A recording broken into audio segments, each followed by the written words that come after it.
Hey everybody, how are we doing tonight? Um, might be having a guest stop by, but if not, I think it was a connection issue. We had a little bit of a connection problem last time, so we'll be hanging out, taking questions. We're going to let people in the Discord if they want to join. Um, let's see here, let me catch up some of the chat that's been going on. Whatever it said, I've been diving down another rabbit hole this weekend. I have to come up for some air. That's good. So sometimes you find info that's so mind blowing it stuns you, and yeah, I'm totally down for hearing about that. You got 7 pages. I mean, just give us a summary, and I'll tell you if we want to dive in more. I can definitely. If you got 7 pages of it, I could assume it would be pretty good. Oh, okay.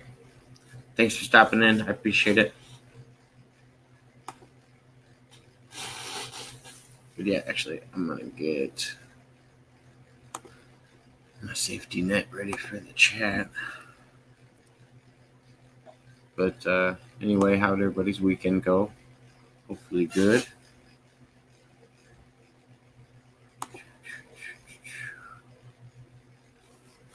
I got to celebrate my significant other's birthday. It was nice. Got to do a lot of fun stuff.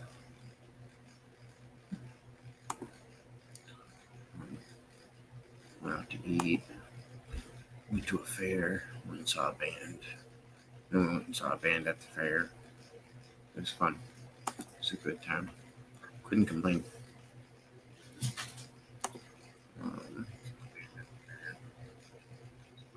Sorry. All right. Yeah, I believe Nightbot just connected to the chat. Just in case. But yeah, because I'm going to open the Discord up to anybody that wants to join in, see if we can get some people to join in the live, and yeah, have a little fun. Should be a good time.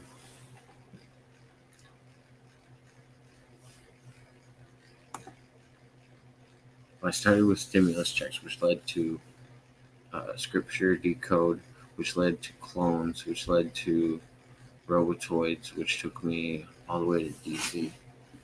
So I think I've gotten as far as clones on that rabbit hole, but I don't know much about robotoids or the direct tie to DC. Besides, I've heard some interesting things about DC. A lot of interesting theories about DC. It's a lot of fun.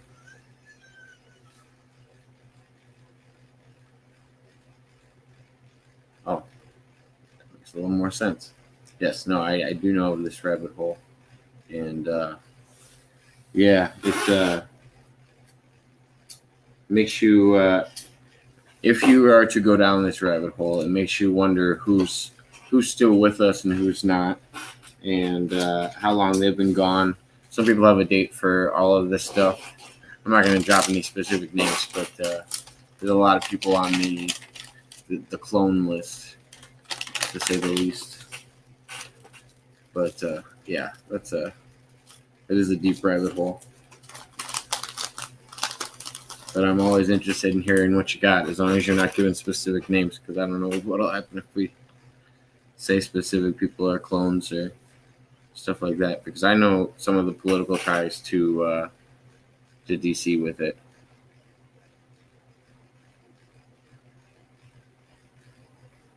Oh, oh, sounds like you need a what's it? A rope ladder, so you can hop out and take a break for a little while, but then get back down when you're ready. Nice, take a step out and fresh look back whenever you're ready again.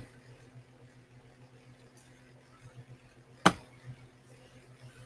yeah, I appreciate everybody sharing this out. Tiffany, thank you.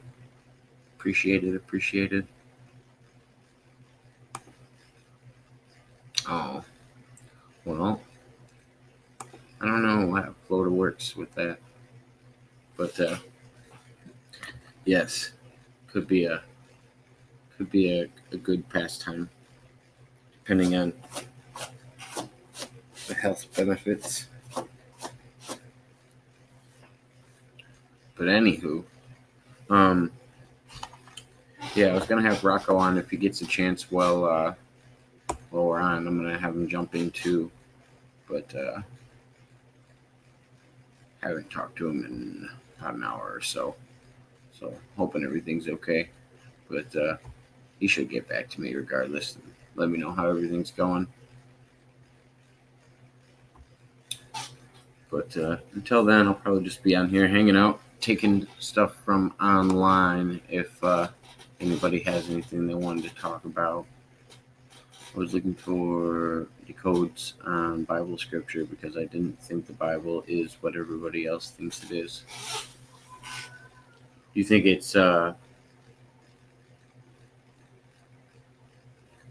don't know, what do you mean by you don't think it is what you think it is? Because I feel like there's a lot of things that the Bible could be. I don't know if you mean it's like coded, if it's got other messages inside of it, or if we're talking like deeper, more like Da Vinci Code kind of thing, where there's just hidden keys and everything.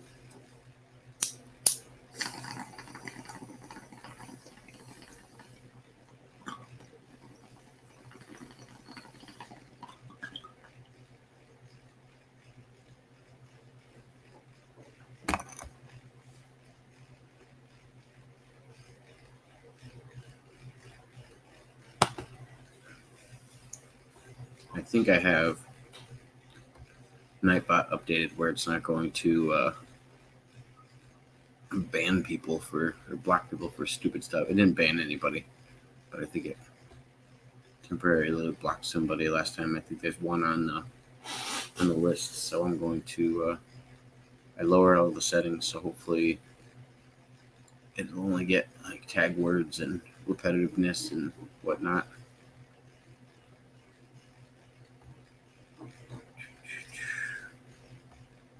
I think the Hebrew scripture, Old Testament, is genetic line. The new scripture is telling us what is going to happen. Much of it,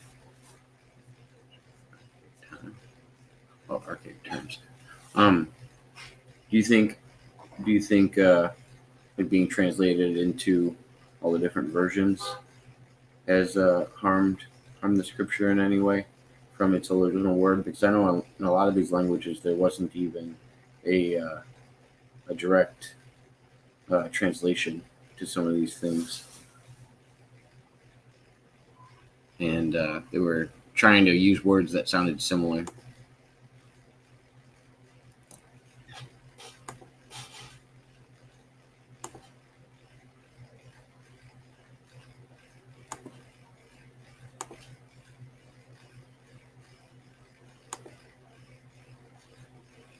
Sorry, I got a little outside message. I'm going to check in. A couple other people were talking to me.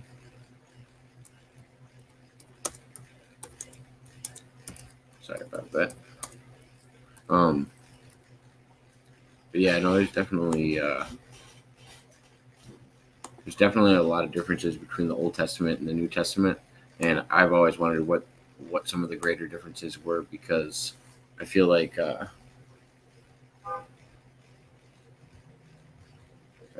Constantine fiddled with it. Yeah, Constantine made that. And I think it's weird. Some of the Bible verses that were taken, or the scriptures that were taken out of the Bible, and just kind of how women are perceived in the Bible. I've always thought, I don't know if it's a protection thing or if it's or what. It just seems like women are viewed as like made from man's rib and stuff like that. Like, it just seems a little more insignificant for some reason. I don't know if it was depicted that way or what. That Constantine fiddled with it. Yeah, Constantine definitely messed with the Bible and how it was produced for everyone else. The phones have been around for a very long time.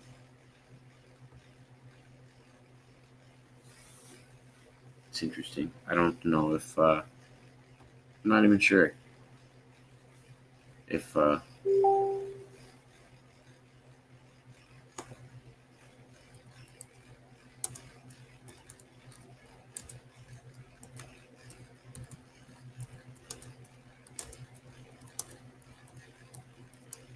about that.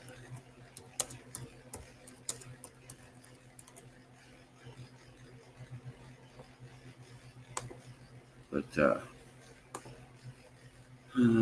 let's see here. I don't know how early it would have been started. Seems like it could have been a while ago, but I just don't know how, because I know like 50 years ago we've always thought our military technology was at least 50 years more advanced, but I also think our technology increases at a way better rate than that. So it could be more than 150 or more inside of the in the growth. Mr. Pena, thank you for joining. Good evening, sir. How you doing tonight? I'm doing good. I was just talking to Mud Rabbit. She found a fun rabbit hole. Rabbit. And, another rabbit hole. Yeah, and it's one I think you could have some fun with as long as we don't use specific names. We're talking about clones, and we're talking about maybe when the government might have started making them and stuff like that. Speculating on some of these theories. Seriously? Yeah. Yay! And then I was talking about 50 years ago, our military advancement was, about 50 years ahead of the public knowledge of technology.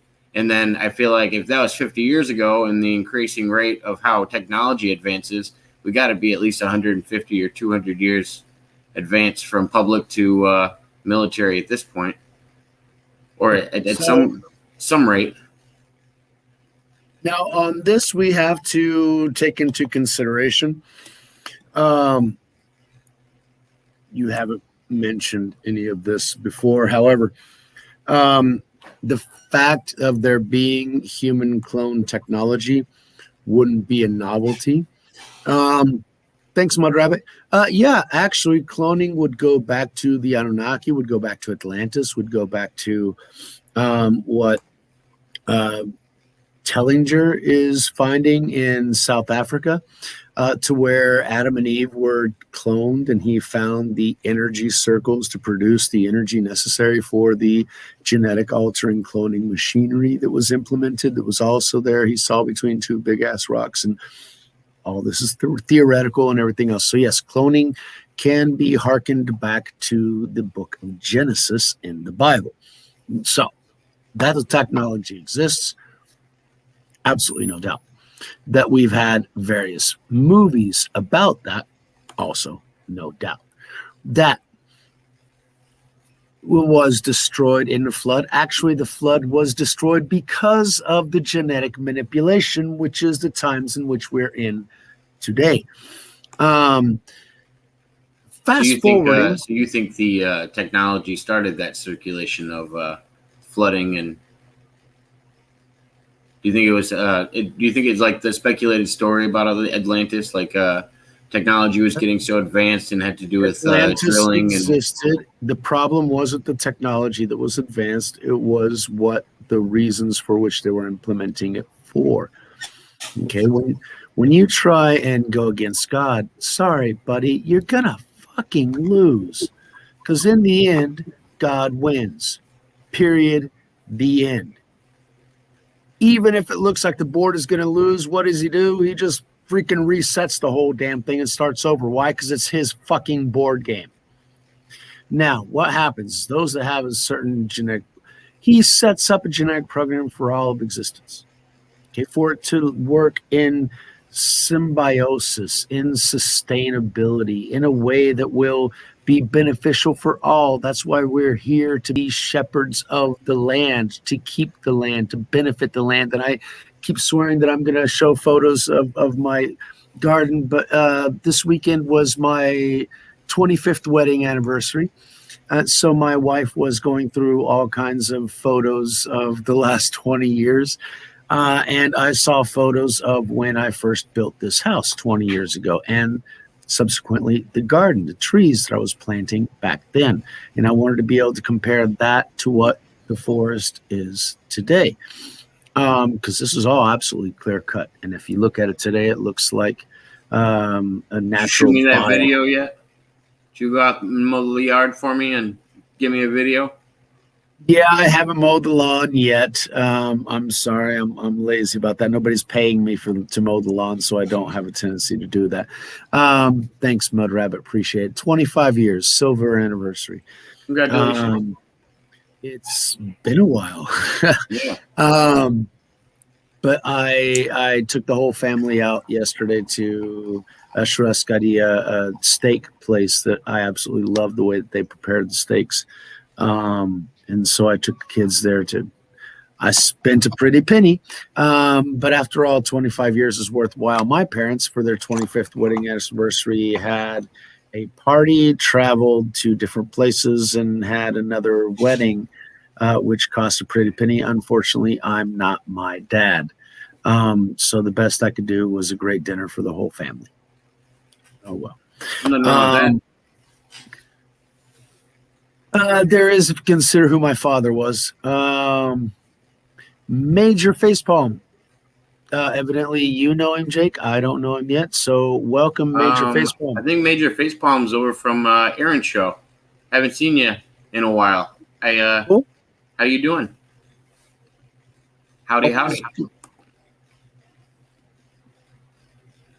Getting back to the cloning thing. It has existed for a while. Well, so let me jump back to what Mud Rabbit said. So just give you a little bit of reference. Let's see. This is the rabbit hole she went down. She tried to summarize it. Well, I started with the stimulus checks, which led to Scripture Decoded, which led to clones, which led to robotoids, which took me all the way to DC. Okay. And I was like, oh, okay, because it's an interesting rabbit hole because it could lead down some dark paths. No, but it's an interesting path of rabbit holes. Now, whenever you ask about clones, I have to ask you what your specific purpose for the clones would be. In Bible scripture, but which Bible scripture? It's a lot more. Does God's living word, Mud Rabbit? So yeah, when what you search for will be there. It depends on the code that you're looking for. All right, so cool. Welcome from Aaron's channel. Appreciate it. Always welcome new listeners. Thank you, Major Facepalm. Glad you got to catch us live. So, Major Facepalm, as far as the current thing of the channel, this is Jacob's channel. He interviews a lot of people, and I'm one of the strange beings that he has a tendency to. I have my own Thursday. No, I feel like you're the channel's religious perspective. There you go. I didn't want to put it on that, but yeah, whenever I mean, you have a lot of more open-minded thoughts, a lot more things. You're not just a Bible thumper. I don't believe you in that way, not at all. I just think you have a lot more of an open mind when it comes to taking in events and stuff like that. That's why we have you on, not because your story's weird and you're out there. It's not like that. Our channel's basically about. We just have people on, let them tell their story, their truths, their lives, and we just sit here and listen, really. Ask questions. Yeah, I was listening to your interview with Rocco the other time.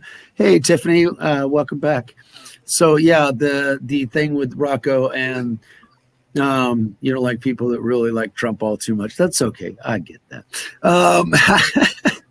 However, getting back to the clone issue, clones have existed for quite a while.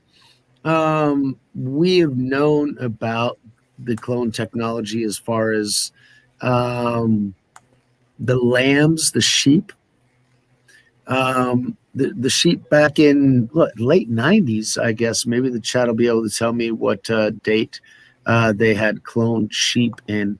At that point, we were already developing human cloning, and then a couple of years later, we found that was that like their version of soft disclosure to like just bring up bring up the genetic argument about it in the public, The and then fact that it's never possible, advance it so in that people wouldn't science. question whenever they find out that human beings were being cloned in North Korea and South Korea and in other places there where laws don't necessarily have the same valor as what they do in other places.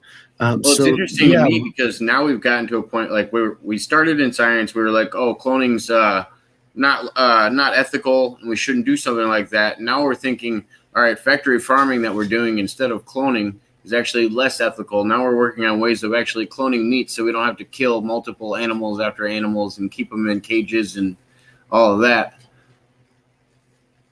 It's weird how the science is around cloning. There are different levels of cloning. Yeah. What you're talking about is cloning cells. Because if you clone an animal, you're going to have to wait for it to grow and kill it just the same.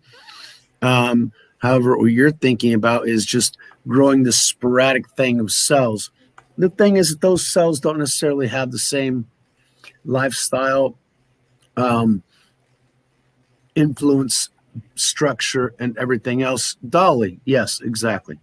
The year that Dolly was created, we knew about cloning on the world in 1996. Thank you very much. The end of the 90s is more or less what I was thinking about. But we have been able to move into human cloning it from that point forward. And then the philosophical question of, do we decide the children, the aspects of our future children? We want blonde hair, blue eyes, or we want tall, or we want brown hair and green eyes, or fuck it. I'm only going to have kids that have melatonin beyond this certain grade. We can define all of those things genetically and define the next generation that we want. Now, we did that naturally through selection, through a very long process of finding somebody that is copacetic with you, whose genetics and personality would actually mesh with your genetics and personality. And we would have families from that point forward to propagate this preferential, to our perspective, our preferential genetic traits and propagate those forward. Now, we don't need somebody else. We can just decide, I want this, this, that, and the other. I want a big brain and this and that. The problem is, it's not necessarily natural, and anytime that humans get involved, it gets really fucked up. For example, there is a chicken down here in Brazil called the Chester, which is a mix between sort of a big-chested turkey and a big-legged chicken, okay? So what happens is that these birds are genetically bred to generate lots of breast meat and lots of thigh meat, which are 2 points that you sell for chickens, for chicken meat, because all the rest of it is worthless. People don't want to buy that. So they genetically modified these animals to produce those parts of the body. The problem is, whenever you see these animals walking around in nature, it's kind of fucking hard to see because they don't look like natural animals. They're really unbalanced. They really can't hold up their own weight because their chest is too damn big, because their legs are too big, and they're disproportionate in all the wrong areas. And so they have a hard time really doing what chickens would naturally do. And in the wild, they would be easy freaking prey. So it's not the best and most efficient design. However, it's great for generating lots of breast meat and thigh meat for the human market. So genetic modification isn't necessarily in the long term beneficial for everyone involved. Now, what about something like CRISPR? Yeah, see, they're using CRISPR for the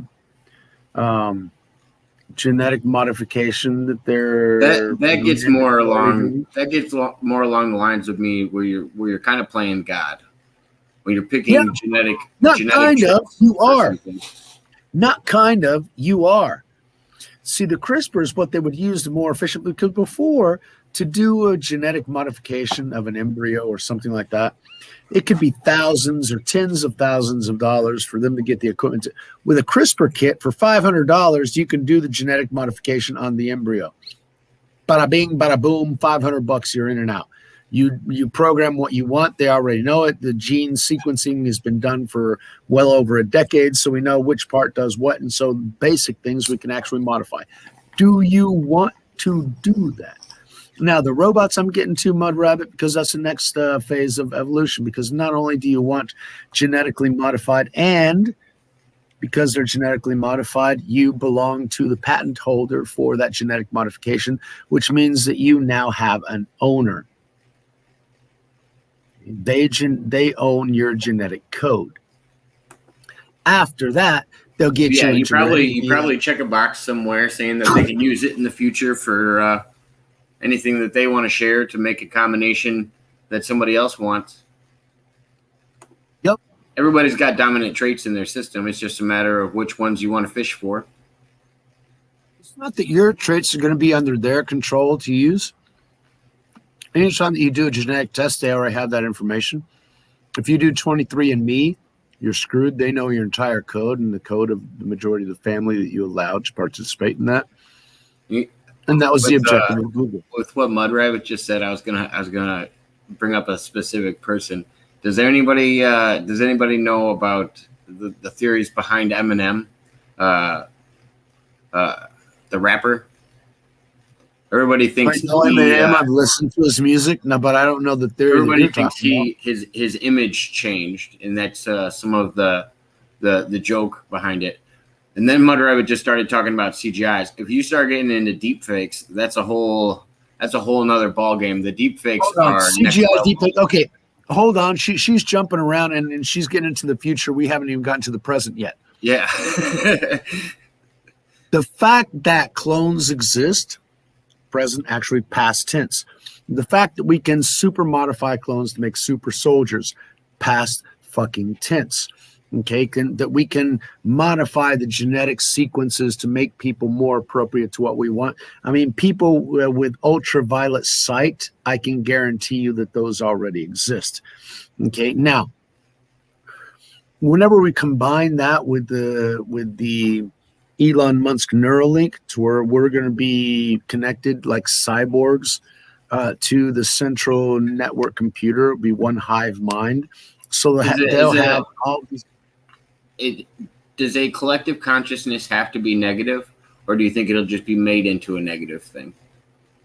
Because of I think it will be because of advertising and subliminal messaging and stuff like that.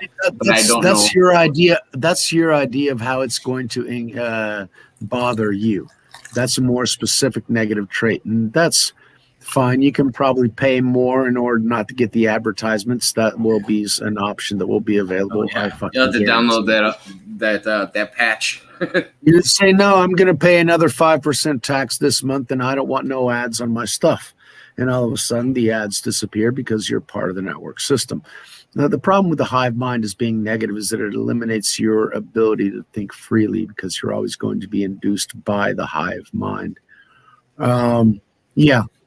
No, I'd say 4/4 of the way. We're pretty much down on the green, and I think she's talking about Eminem. No, she's talking about all the things that she was putting out there. That I'm talking about. I was saying she was in the future, and we're trying to catch up and explain the present. Oh yeah, all the way to the end with the robots in DC. Yeah, exactly. Except we're not three-quarters of the way through. We're nearly 4/4 of the way through. We're on the green, putting for a birdie. Okay, that's with how much rush they've been putting this through. She's talking about the CGI, the holograms. We have had Michael Jackson performing on stage well after his death, and people couldn't tell that the holographic image wasn't him because it was that good. The deep fakes, that's what we can do that now, but that's what the deep state is going to be saying, that's going to try and save their ass. No, that wasn't Hillary doing that. No, that wasn't Barry doing that. No, that wasn't, so-and-so. They just put their face over the top of that person doing obscene fucking things. That's the deep fakes. But we're also there. That's also past tense.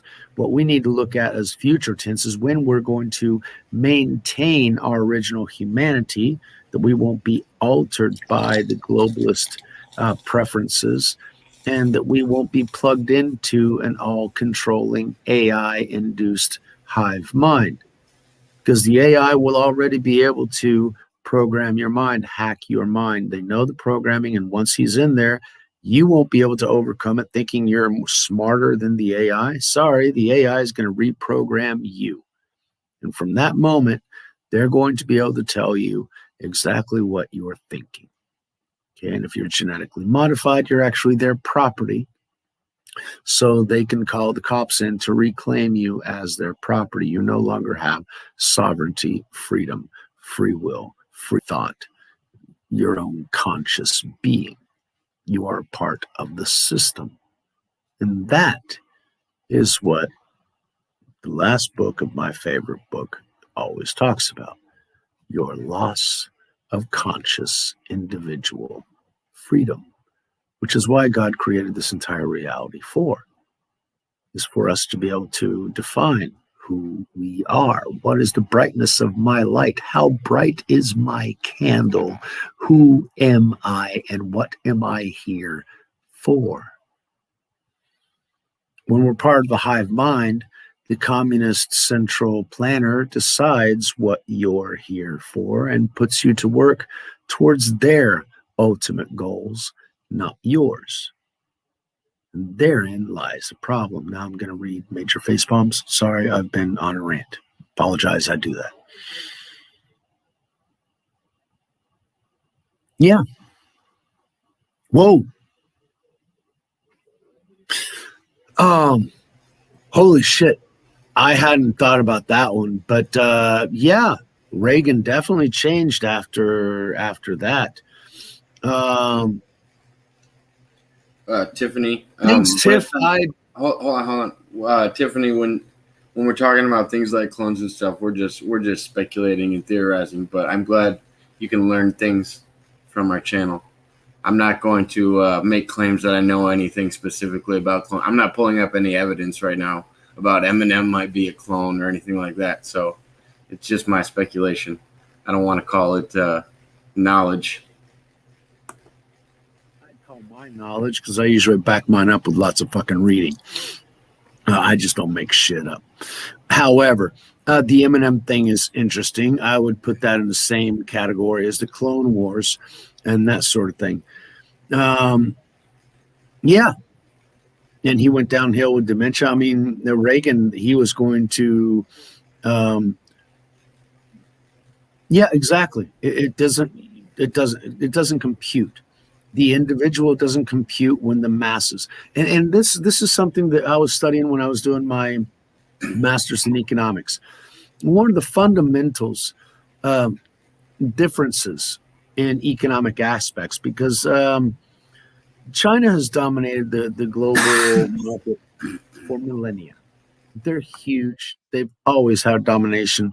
When Marco Polo went over to Southeast Asia, he mentioned that the commerce between those many islands was 5 times greater than all the commerce that was in Europe. So that region has been very, very commercial. However, it's differentiated specifically, intrinsically, culturally by one fundamental aspect. In Western culture, we appreciate the individual. Through Greek philosophy, we recognize the individual right to consciousness, to us having our own ideal goals and our expectations in life, and the individual rights of liberty, of freedom, of voice. Democracy means an individual right to a voice. You can't be killed because you have an individual right, and those sort of things. It's Western society is based on the individual and the value of the individual. Now you have to consider society as a whole. The individual should be able to, society should be able to create, be created by the individual and those around the individual in order to better sustain the individual and those around the individual. Always focused on the benefit to the individual.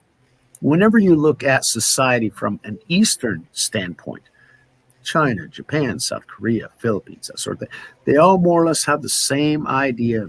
Vietnam, Laos, Cambodia, whatever. The idea is that the group is what's important. The individual doesn't matter. That's why when in the 80s, I would hear about the Harikari in the 1800s in Japan. I thought it was absurd. But it makes sense whenever you understand that the community, the society is what's important. The individual alterations to that, if they bring honor to the family and to the community and to society, they can be fomented and expanded.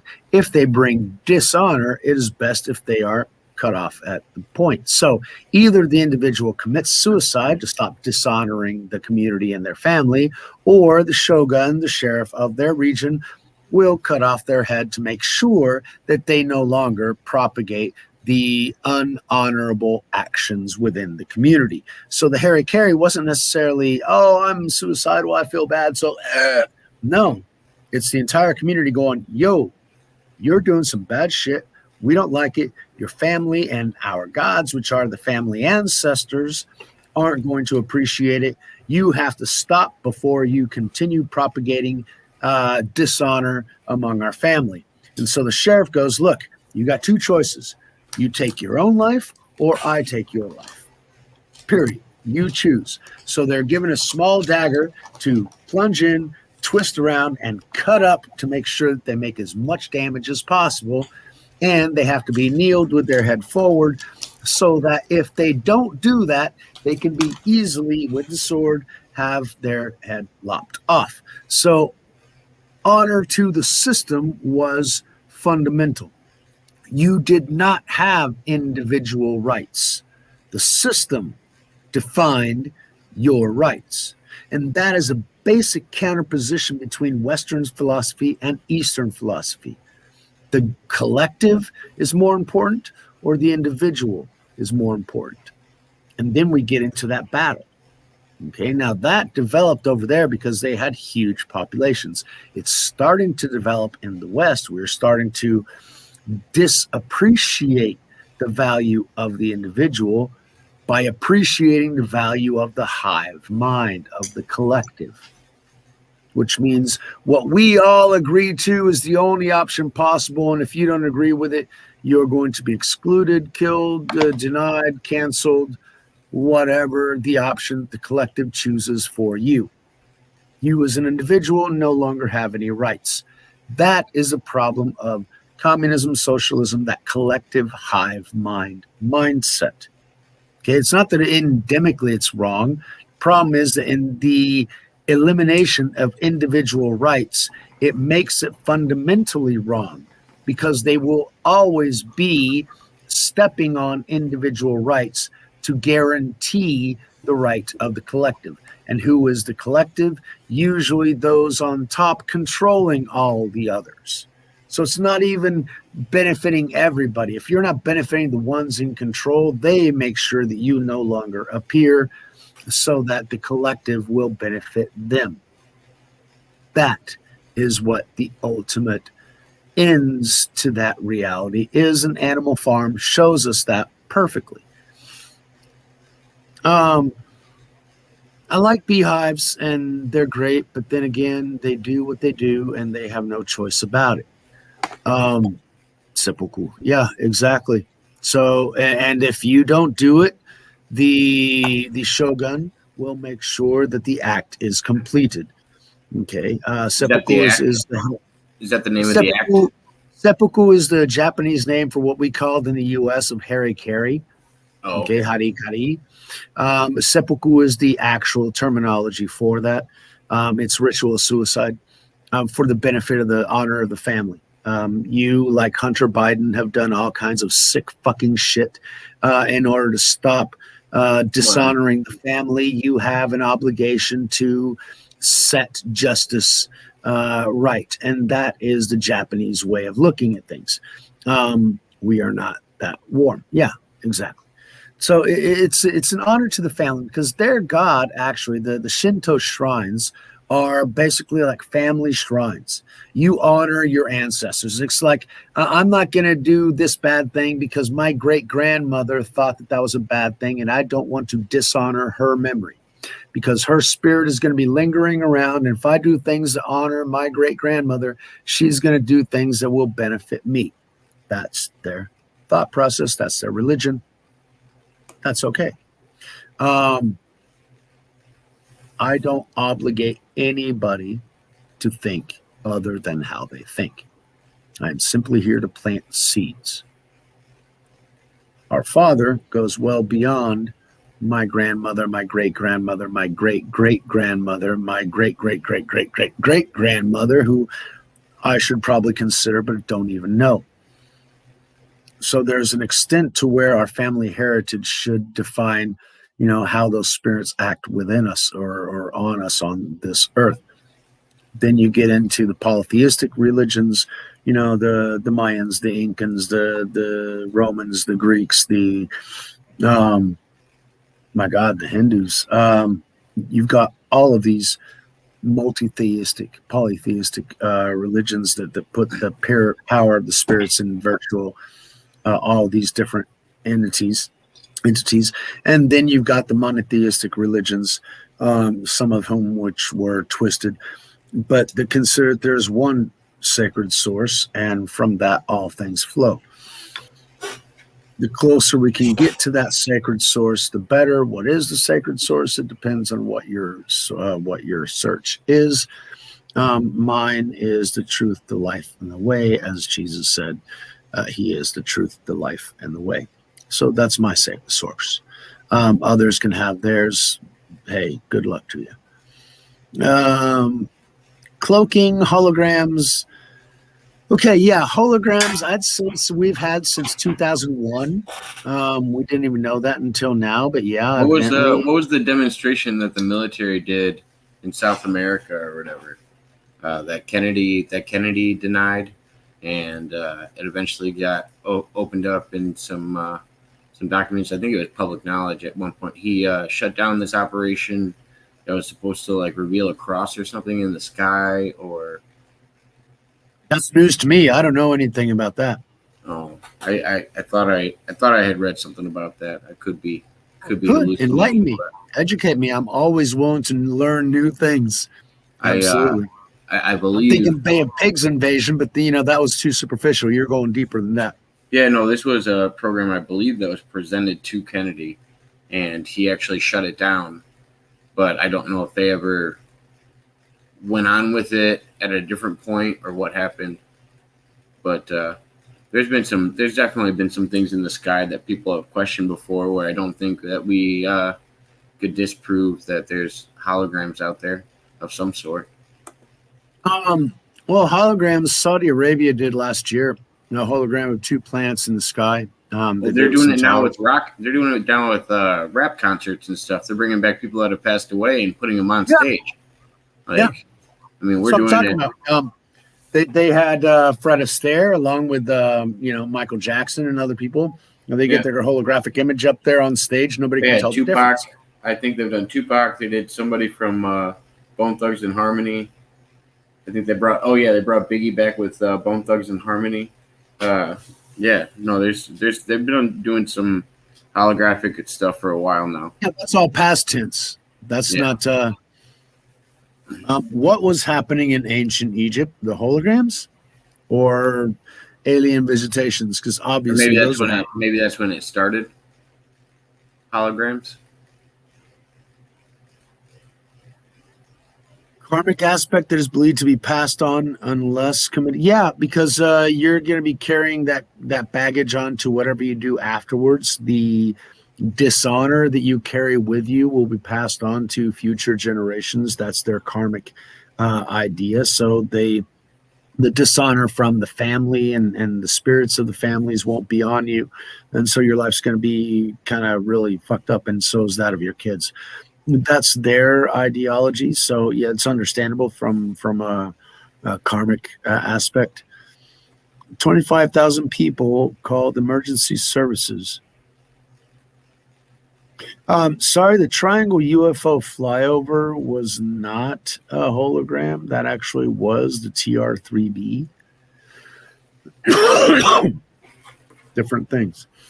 Now the big pyramid that they saw this year, that looked like a hologram in those images, but it could have been a ship because, after all, why not? I mean, what the Egyptians knew. So she was saying apparently that's what was happening in ancient Egypt was the hologramming and cloaking. How long ago it might have started? Oh, well, ancient Egypt is what, 3,000 years old? Yeah, exactly. That's the one that I was talking about, Mud Rabbit. The pyramid over the Pentagon. That everybody thought there was a ship. That actually might be a hologram because the video that I saw of it kind of looks like a hologram, whereas the TR-3B and the other one actually looked like a TR-3B or a real thing. Yeah, a couple of months ago, actually, is where that triangle came out, and so yeah, that's pretty recent. So yeah, they're pushing up the alien invasion thing right before Nibiru gets here and scrambles our minds. So as Prince said, let's party like it's 1999. But anyway, the cloaking technology, yeah, that's been around for a while. I know at least 10 years ago that there were some South Korean patents that had developed what was the considered like the Harry Potter cloak, because they put all these minor micro cameras throughout the covering, and they also put little LED screens or lighters and that sort of thing. So what happened is this cloak would get the image from what's on the other side and create that image on this side. So it would actually recreate the image behind it, so you wouldn't see what was underneath that cloak. And so yeah, they did that at least 10 years ago. The Phoenix Lights, that is definitely a thing. I thought it was interesting because the spread, like just that like was Mud well Rabbit was before saying, the spread was so wide. drones. And it was before drones. We didn't have drones, and not that big. The Phoenix Well, I Lights mean, not public. huge. I bet we had drones then. No. We didn't have public ones, but I bet we had drones then. That was before. We weren't even doing drone flights in Afghanistan and Iraq and that sort of thing. Those Phoenix Lights are much bigger. The drone flights that we did not Iraq and stuff were really advanced, though. Like it's not like we just started doing drone stuff when we went to Iraq. The Phoenix Lights are a lot more advanced than that. They're stationary. They're in formation. They move in unison. It is this entirely different level. I just think they hovered on a grid and they were in sync. I don't know when it comes to writing algorithms into code, how simple that is to program into, a drone. But now let's consider the fact that grays are drones, grays are clones, and the majority of the UFOs that we see are artificial intelligence, because science has taught us it's a lot easier to send robots to large distances than human beings or human living sentient beings. But it's my baby. Oh, that's awesome! I'd love to fly that one. It's got a video camera and a still motion camera, so I can take pictures, or I can fly it from my location. I could sit in my living room and fly it, and then we should go up to my water tower and fly it off there. It's the highest point in all the mountains around here. Oh yeah, so we're a good spot to get pictures for sure. Look at mine. Nice to have you around. Glad you stopped by. But we have clones and we have drones. So the clones, we could consider the grays as being the clones of the tall grays, which are lizards. And then we use Mud Rabbit, you're right. And then we have the drones, which would be like the UFOs. Why? Because to send things over long distances, it's better to have robots and AI technology that can withstand time.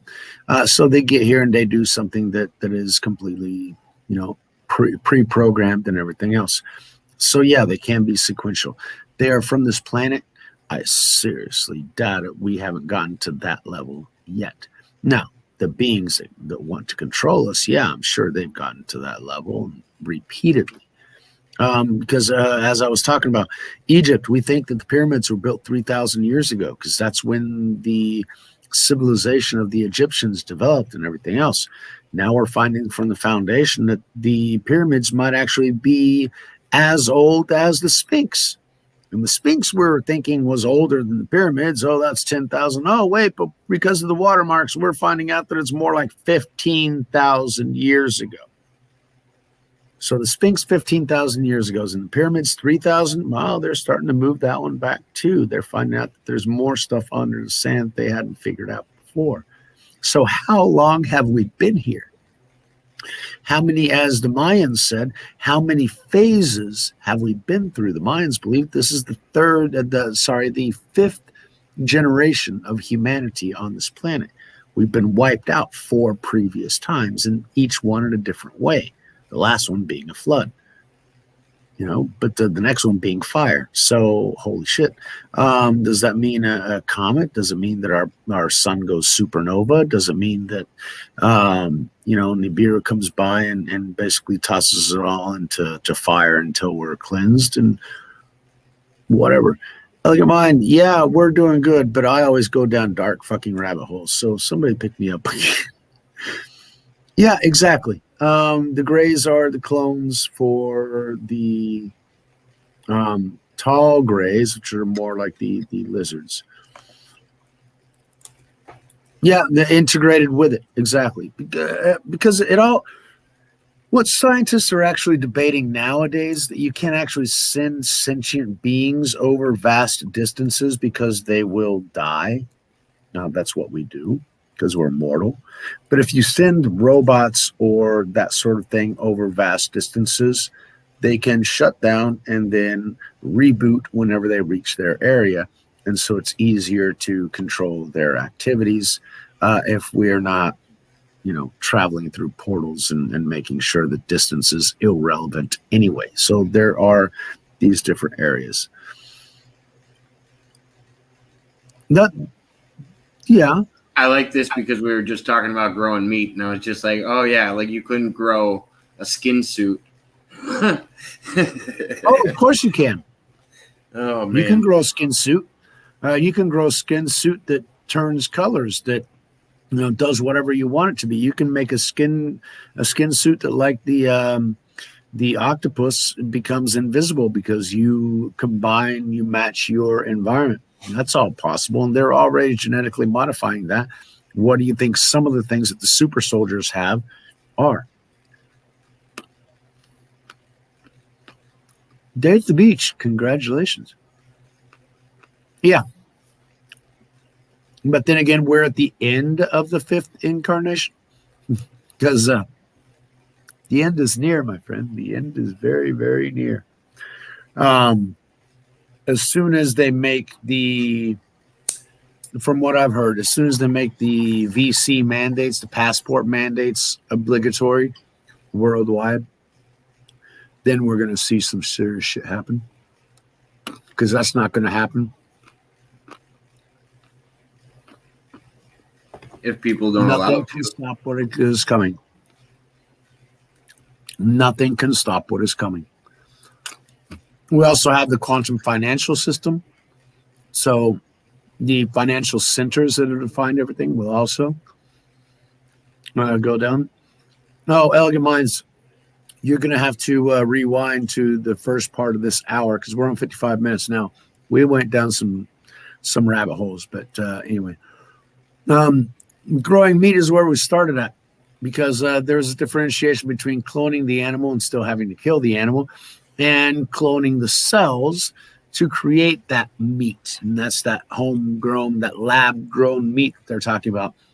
But those cells don't And necessarily and undergo. I was referencing the way that they are using it as an alternative food Yeah. source instead of factory farming.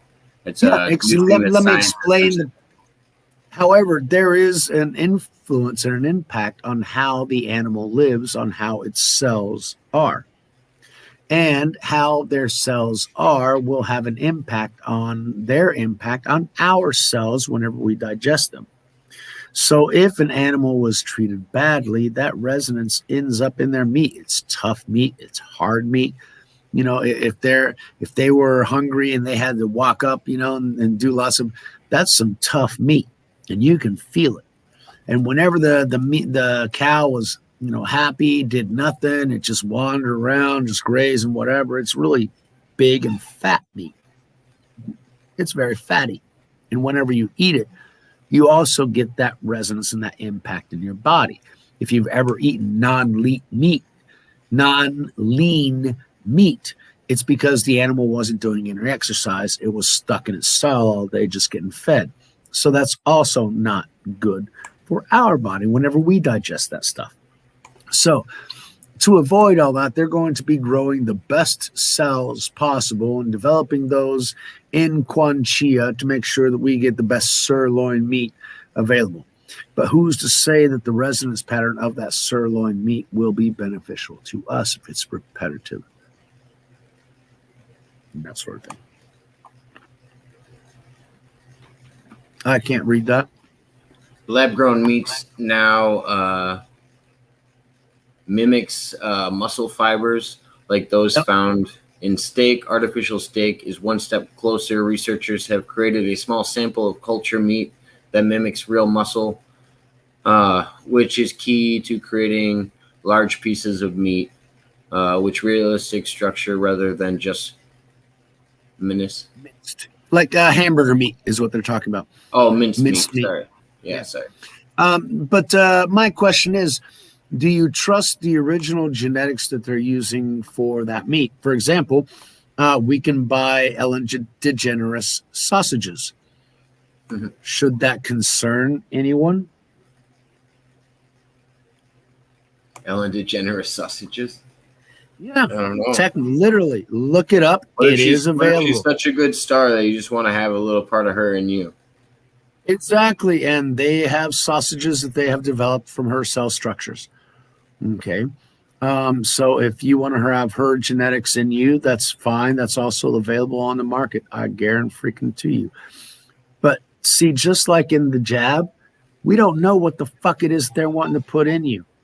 And whenever it's lab meat, you don't know what it is that they're going to be putting in that lab meat. You cannot trust them to do something for you. The only thing you can trust is, I saw that cow grow up. I know it ate soy and wheat and corn. And when I cut its throat, it was peaceful and it didn't suffer a bit. So I know that meat is good. Versus the lab told me that this is good for me. I've trusted them for the last 10 years. So I think they have my best interests in my good stuff.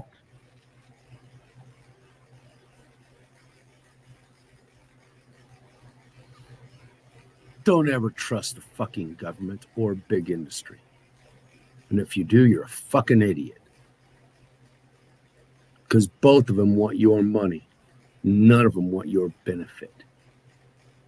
They will screw you over in the long term as soon as you give them a chance.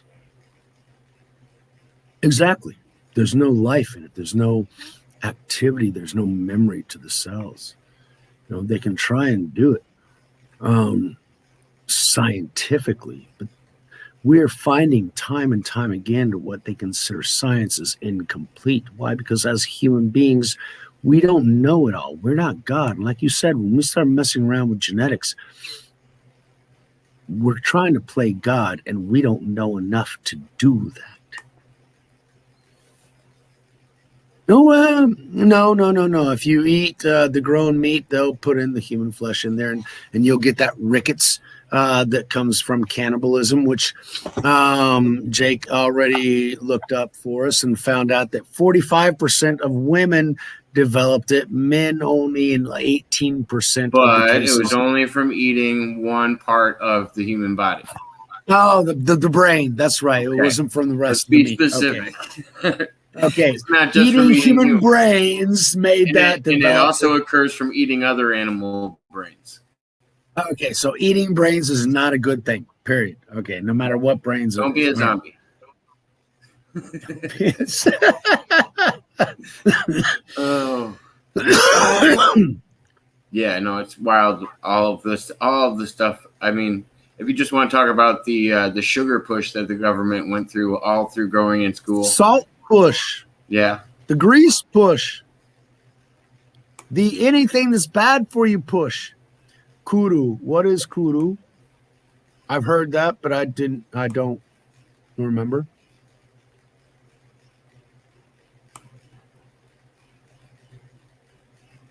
Yeah. I don't know about kudu is the disease that you get from cannibals. Cannibals get. Yeah. Gotcha. Kudu is the disease that cannibals get. Okay. Yeah. Now I remember. Thank you very much. Who was that again? That was excellently. Yeah. Yes. Monkey brains. Kuru. Major Facepalm. Yeah. So new one to the channel. Thank you, Major Facepalm. You're adding tons to the channel. Appreciate your interaction. So thank you very much. Bringing good information in. Always a good thing. Anyway, we don't know what they put into that lab meat, and that's my problem with it. Okay, we can trust them all day and all night. But if they don't, or if they're not just with that trust, if they abuse that trust, you grow your own. Exactly, because we can actually trust what we see. We trust the animal that we breed. And if you don't want that to happen to animals, fine, be a vegetarian and grow your own vegetables, because you also can't trust everything that's being tossed to you. But then again, we get back to the agrarian society and to each his own, and that makes us outside of the system. We should be dependent on the system. The system should define everything for us. Okay. You're right back. Sorry. No worries. I didn't know what you were referring to, so that's good. Because I got a little rant to go on. The system wants to the system wants to provide everything for us so that we are completely dependent on the system. Once you are dependent on the system, you no longer have a choice or an option as to what you receive from the system. They give you what they choose to give you, and they force you to do what they choose for you to do. Okay, you no longer have freedom of choice when you're part of the system. And that's the ultimate goal of the system, is control.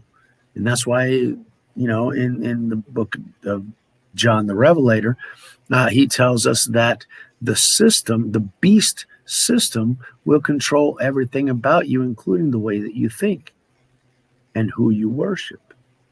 Okay, that is a complete intrusion into who you are, what your conscious reality is, what your consciousness screams out to be.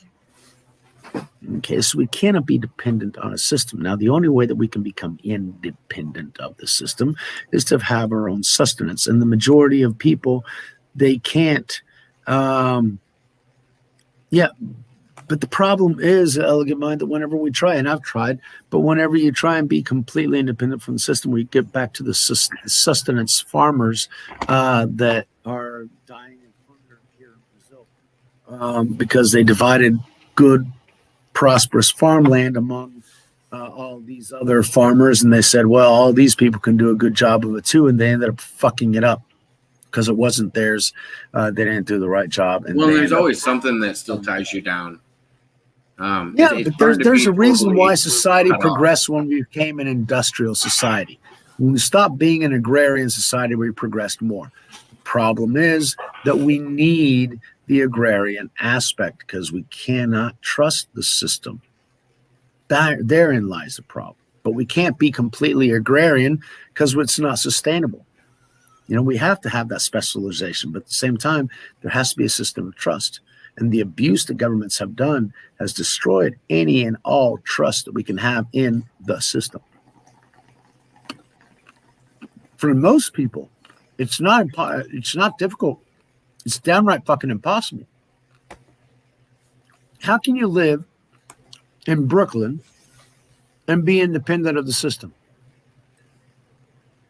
I mean, how can you live? You can't live in any city structure, because You can't be in the middle any of city or Detroit town or anything like You can't that. be in Chicago and be independent. Well, they You're gonna have to be- require running water. They require a lot of things to any residents. And if you're just living out there independently and aren't tapped into their systems, I don't know how it would work. You have to be Now, on you mentioned one independent thing. land. That even if you have your own land and you have your own independence, No, not your own land. Independent land from any district where you're being governed over. that's almost impossible. But even if Yeah. you have your own land, I mean, maybe an Indian reservation, you could do it if you could get accepted into a community like that, or that kind of land. even then, Indian reservations are subject to the water that is provided from other areas and other agreements. For example, Los Angeles is taking so much water that the farmers can't get theirs. And after the farmers, the Indians are like, hey, there's no water on our reservation. What's going on? Well, the city took it up, and after that, the farmers did, and you got what's left over, and there ain't nothing left over.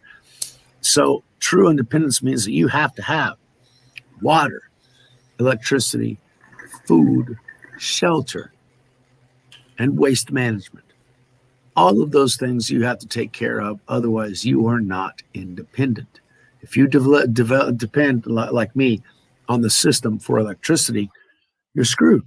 When the system wants to screw you over, you got no refrigerator or air conditioner or anything else. That's why I hope the water. batteries. That's why I hope the battery storage catches up with solar. Yeah, that was my hope too. But see, in order to put solar, I had to double my cost just in batteries. Yeah, And then whenever they finally, and the storage 9 is years later, integrated it into here in Brazil, because in the beginning, when I wanted to do it in 2002, Brazil didn't allow you to produce electricity. It was a monopoly. Only the electric providers could produce electricity. So I couldn't legally produce my own electricity. Then they finally, in 2014, developed a system where you could feed into the system like they did in California and Germany back in the early 2000s. Right. By that time, I didn't have money for the photovoltaics and that sort of thing. They eliminated the need for batteries, but still they took off 30 to 40% of the energy production because they'd take it at a lower rate and they would sell it to you at the higher rate. And so, you had to produce much more than what you actually consumed in order to get the equal benefit. That's the cost of the system. And so I still have to double my expense just to have the battery capacity to make sure that I can. And for a day, what happens on a cloudy day? You're screwed. You have to have batteries for at least a week. And then if you're overproducing, what do you do with that excess battery? Well, you're going to be running the air conditioner full throttle just to make sure that you can consume all that energy and make room in the battery for that energy. There's always these things to consider. I wanted to jump back to the beginning of Mud Rabbit's question. She said she was decoding certain Bible verses, and you had asked her which ones, and I don't know if she had heard it. So Mud Rabbit, if you get that, just so we can unpack that side before we get to, and I mean, I guess we already touched on robots a little bit, but. No, but I'm assuming that she was touching on Revelations. Okay, she was comparing the, here, I still have the post. She was comparing the differences in the Old Testament and the New Testament, and she had a theory about it. Let's see if I can find it.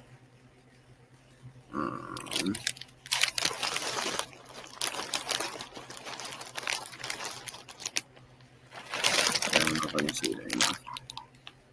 No, it's too far back. But yeah, if you get that, Mud Rabbit, she says, Luke 21:25.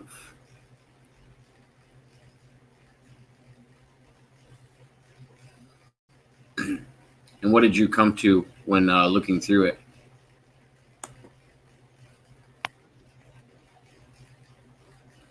Hold on. Luke 24:23. Nikola Tesla's free energy has already been developed. They just want to release it to humanity. And that's going to come along with the quantum financial system. So things are going to change and things are going to get better, definitely. Hey, Sean, how's it going? Yo, what's up? 21:25. So I'm on 21:20. Let's get to 25. All right. So Luke 21:25. There will be signs in the sun, moon, and stars. On the earth, nations will be in anguish and perplexity at the roaring and tossing of the sea. Men will faint from terror, apprehensive of what is coming on the world, for the heavenly bodies will be shaken. And at that time, they will see the Son of Man coming in a cloud with power and great glory. When these things begin to take place, stand up, lift your heads, because your redemption is drawing nigh. He told them this parable. Look at the fig tree and all the trees. When they sprout leaves, you can see for yourselves and know that summer is near. Even though when you see things happening, you know that the kingdom of God is near. I tell you the truth, this generation will not certainly pass away until all these things have happened. Heaven and earth will pass away, but my words will never pass away. Whenever he talks about this generation, people usually have the tendency of thinking, oh, the people that were alive 2,000 years ago. No, it's talking about this human generation. Like we were talking in the Mayan prophecies, we are in this fifth cycle. So we would be the fifth generation of humanity. In this current epoch of 5,000 years, or 6 days, if you consider 1,000 years as a day. And so in the last 5 days of human existence, coming on the 6th day of human existence, we have reached this apex in our generation. Okay, so that's what they're necessarily talking about in generations.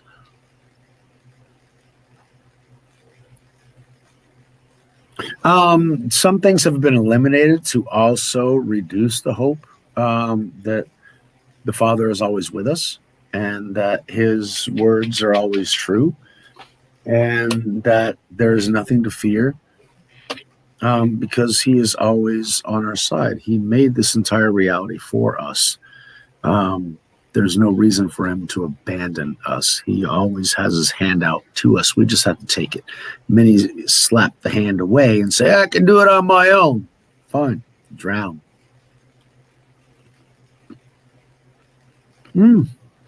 Not yet, but it's going to happen. Isaiah 19:5. That's an interesting. I'm doing good, Sean. How are you doing, Mike?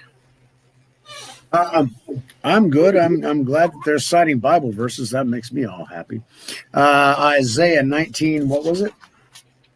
It was Isaiah 19:5. She said, deals with the waters of the seas drying up. Hasn't this already happened? All right, so we got 19:5. We're going to start. Well, this actual passage starts. That's the middle of a passage. And Sean, Sean, we're kind of taking questions tonight. We're just currently on a rabbit hole that Mud Rabbit was digging in.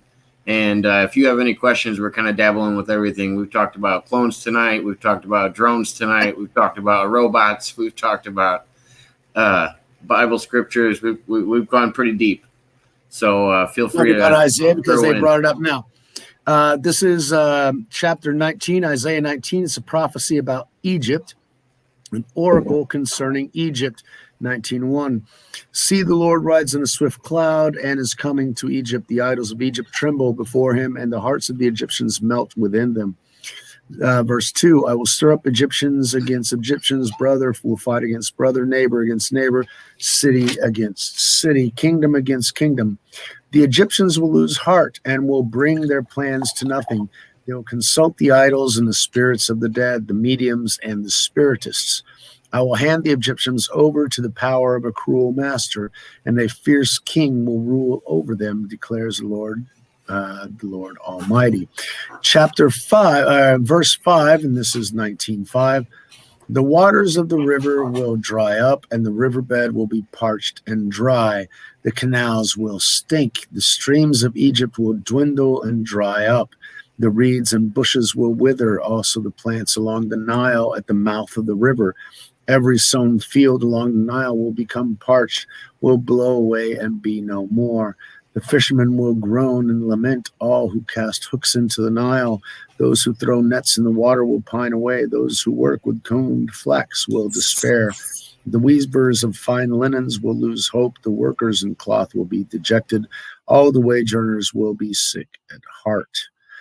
The officials of Zoan are nothing but fools. The wise counselors of Pharaoh give useless advice. How can you say to Pharaoh, I am the one of the wise men and disciple of the ancient kings? Where are your wise men now? Verse 12.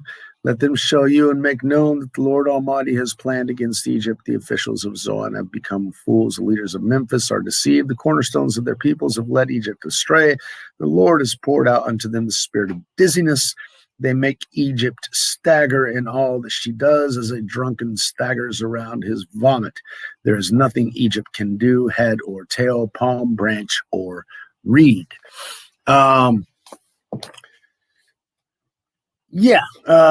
He's done lots of things, but in reality, we can reference Egypt to current days because that is kind of the beast system, is what Egypt represented back then.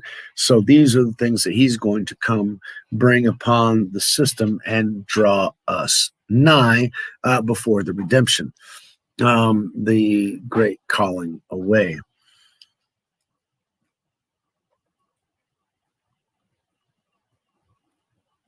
Seabed not usually exposed. Now, I haven't seen that, but that seems very interesting to me. I'm not in tonight's chat to be able to catch all of that. Let me see if I can. It's also in India, I believe. Oh, yeah, it's going to be global. And the third of the seas are going to turn red. Okay, and the third of the rivers will turn blood red. I mean, that is what's prophesied to happen. That's just what's going to happen. We can try and differentiate and try and do different things, but in the end, that's what is. I'm catching up. I'm just on the last two right now.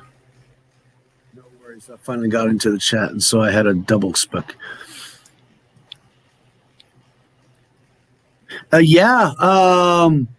Mud Rabbit, thank you very much. On your second to last quote, the Egyptians. Didn't we have a certain Jeffrey who didn't do something to himself, had an island with a temple that looked very, very Egyptian-like? And our dear Ellen DeGeneres also had on the set of her show that very same model of structure, which imitates Egyptian folklore. So you're saying they were into Egyptian art? Absolutely. More than just the art.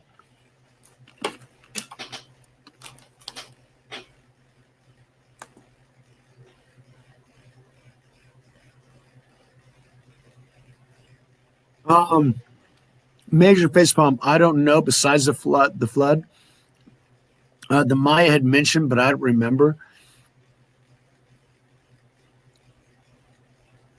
Yeah, a lot in DC are into that sect, absolutely. But major facepalm, yeah, the flood is what's written in my book. The Maya had the 4 other terms.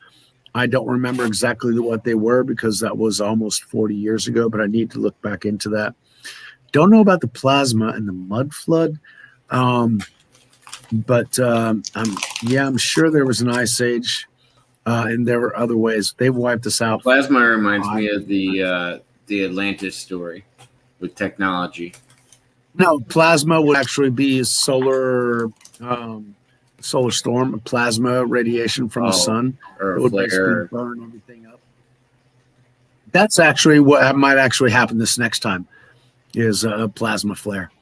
The mud floods are bizarre. There is history for that, and I've heard some things about that recently. But it's the temples. My God. But they're temples for what? And what are they sacrificing in those temples? And that's what's going to come out shortly. And it's sick fucking shit.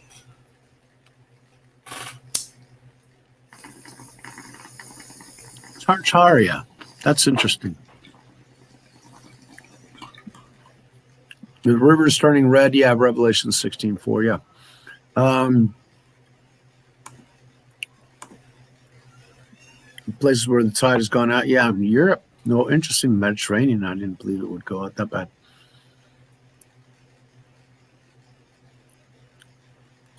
All right. So, yeah. Thank you, Mud Rabbit, for thanking Sean for coming in.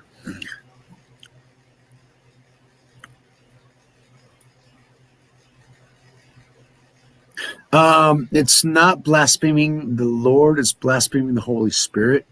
And that's a little bit more complicated issue. That's one thing that Jesus had mentioned. I didn't know that. First of all, welcome, Denise, to the show. Appreciate the question.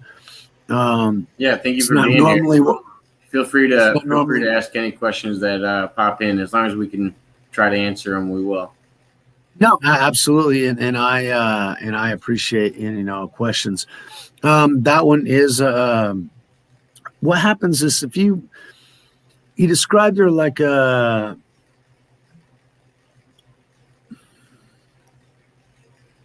think like a teenage girl. If you piss her off too much, she goes away and she just doesn't come back. And without the Holy Spirit, you don't have the guidance and voice of the Father.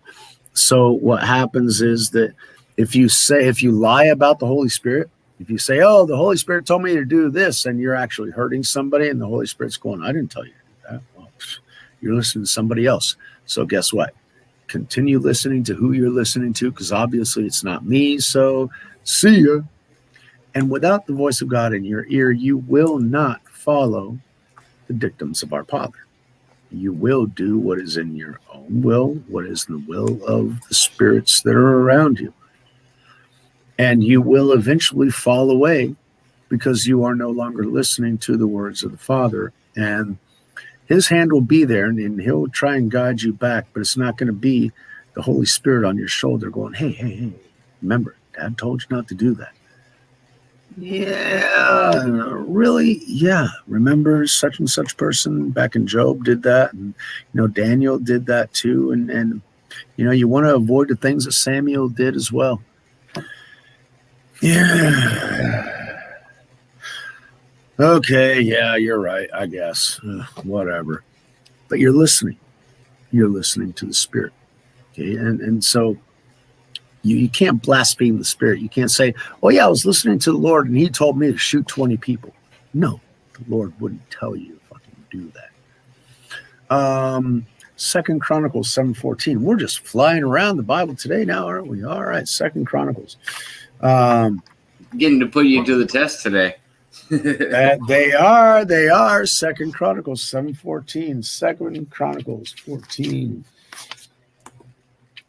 Major Facepalm said, lying about Holy Spirit words equals false prophecy, ? Yes.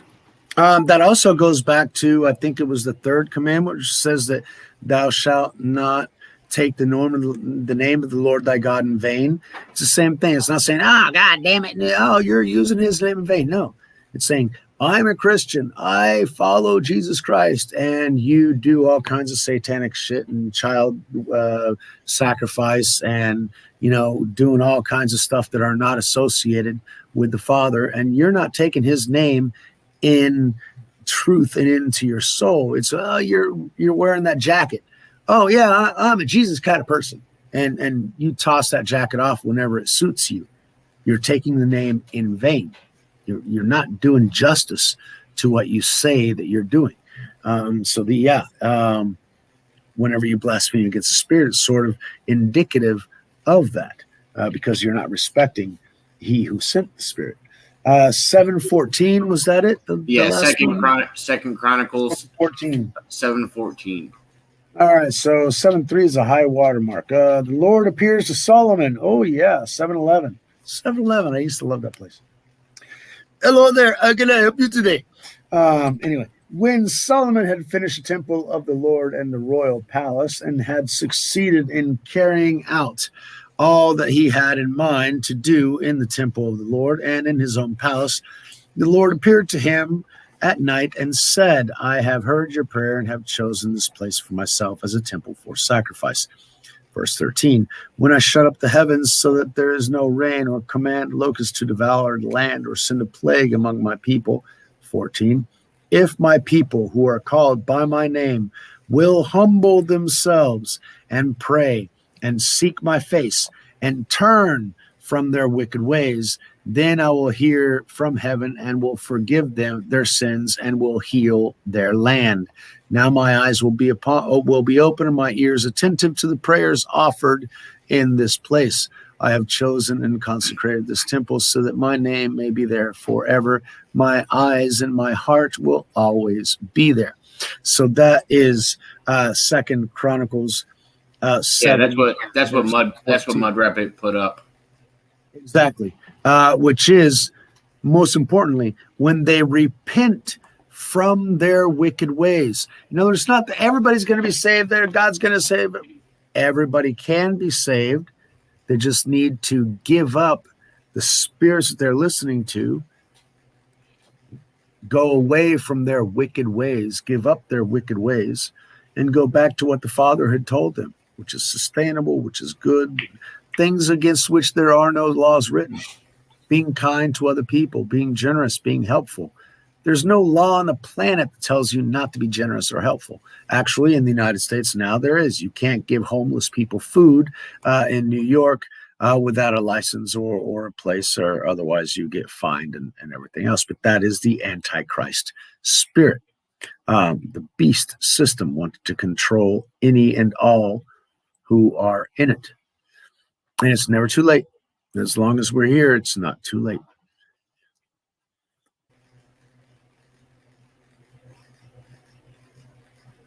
Okay, Denise.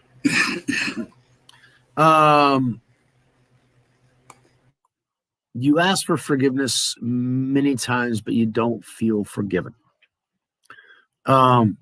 He forgave you. Have you forgiven yourself? 1. 2, are you doing what he asks? We sin every day. Jesus tells us we sin 10,000 times every day. Every day we got to get down on our knees and say, Lord, how have I failed you today? How can I make it better? But just because your dad grounds you for a week doesn't mean he doesn't love you. Okay. He grounds you there for your own learning, for your own evolution, for you learn from the things that you did.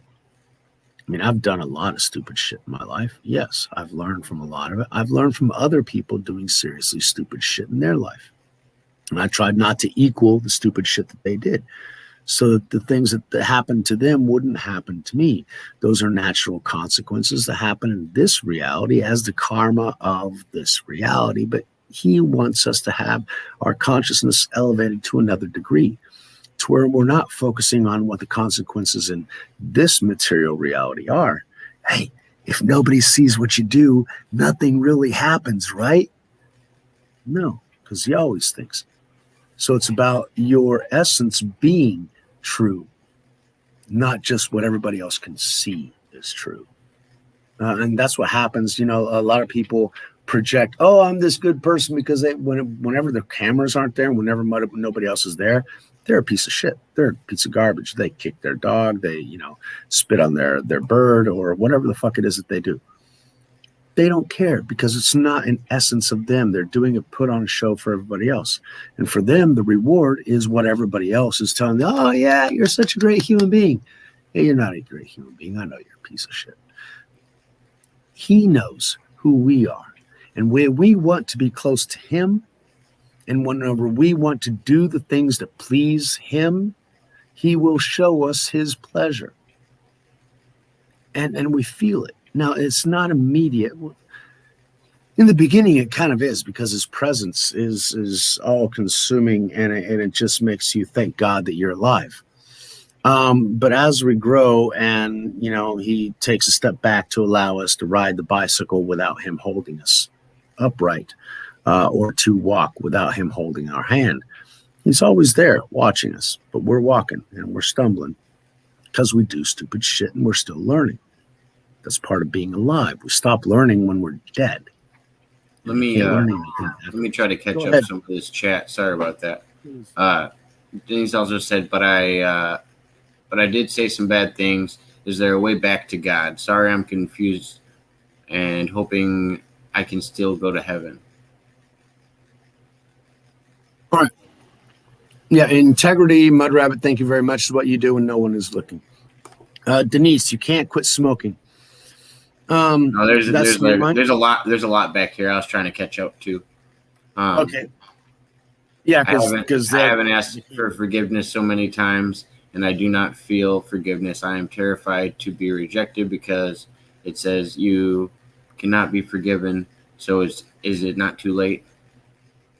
No. The thing about being forgiven, Mother Teresa, who everybody recognizes as an absolutely fantastic individual. She was an Indian, gave up her reality to become a nurse, and she helped poor children and blah, blah, blah, blah. There are some things that would say she wasn't that great of a person. However, whenever she was at the end, she didn't feel that she had earned the mercy and worth of God and everything else. And therein lies the problem. We cannot earn it. It is not something that you can gain. It is something that is given to you by he who can, by he who already paid the price. He gives it to you as a gift of following him, of loving him. Yeah. I'm smoking. You can. I don't think you should ever count yourself out mentally. Even if you look to God to get that strength, you can.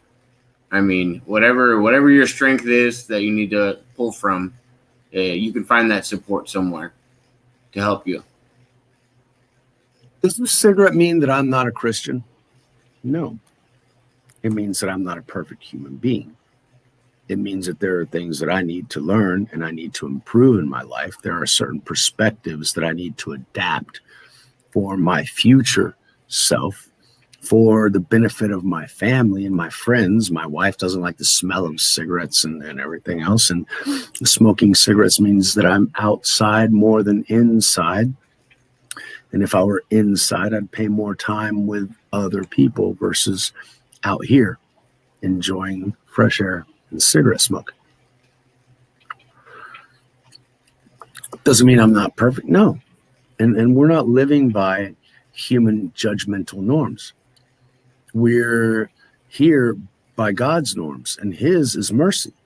So look, recognize that you aren't perfect and recognize that others aren't perfect either.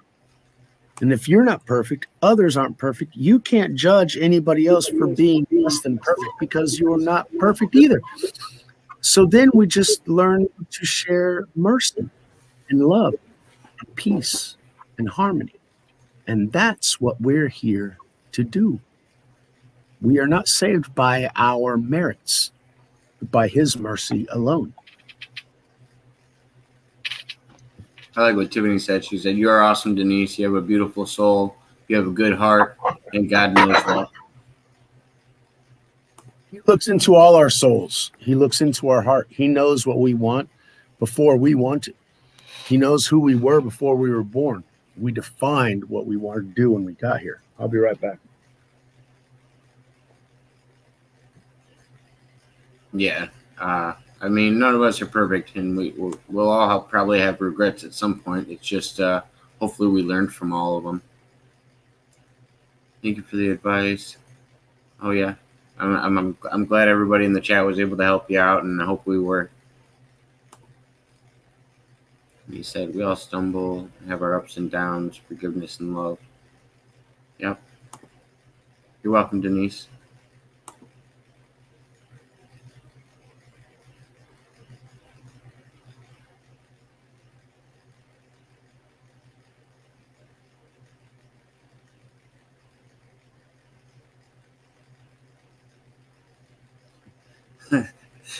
Oh. Apparently, guy decided to stop by, and he's he's an old adult film star. As wild as his life was, they made us smoke outside on the adult film set. Thanks, Peter North. Peter North. Yeah, interesting. I appreciate you stopping by, Peter. I've watched a couple of Peter North's movies, if that's really him.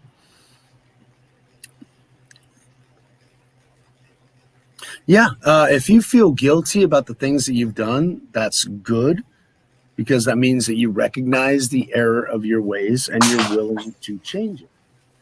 And if you are willing to change it, that's all that he asks, because he wants you to be willing to be better. It's not that you're perfect, and it's not that you want to eventually reach perfection. You're not going to do that. But that you can be better tomorrow than you are today, that you are better today than what you were yesterday. That's the progressive evolution that he wants us to do during our lives. I mean, none of us are perfect at all, at any point, even at our death. None of us deserve what he gives us.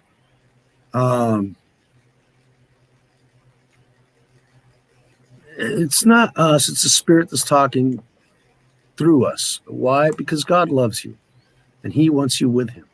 And the only way that you're going to be with him is by denying everything that makes you you and going with him, and recognizing him. And at that point, you're his and he's yours. And that will never change, because once he grabs onto you, and it's not that he grabs us. No, he extends his hand. When we grab on to his hand by our own free will, then he grabs on. Once he grabs on, he does not let go. So he's along for the ride, the entire ride. And when we hold on, we say, thank you, and lift me up. And in the day, he will lift us up. Okay. We got a bot fight tonight. Is that it? It picks up like patterns, and I don't know. I didn't even see the message that it got for Tiffany that time. I don't know if there was a word that was repeated, or if it was because I turned off the emoji thing and I turned off the excessive caps, because those things always seem to get in the way, because a lot of people like to write in caps. But the first one that I saw was Denise's, which was a thank you, TY, TY, TY, TY, TY, and that one got banned. And now all of a sudden I'm seeing 3 from Divine Tiffany. Something happened. Yeah, so, it's usually whenever you repeat the same thing too many times. Oh, it was hearts from Tiffany. Yeah, so if you just a heads up, too many hearts or too many emojis will, because some people like to spam bad emojis when they pop in, and they can do it in a short period of time if they have it saved. But so that's one of the things they usually keep. Sorry. As long as you use different emojis, I assume it'll work, but I don't know. I'm still learning about the bot. I just got to have it kind of for backup.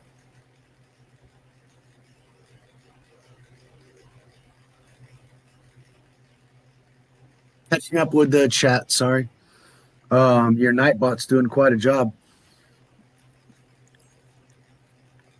Yeah, Mud Rabbit, you guys have control over the bots. Any of the moderators do.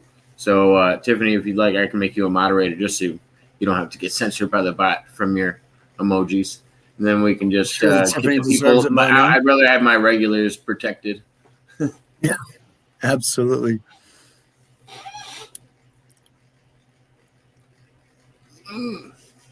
Sorry about that.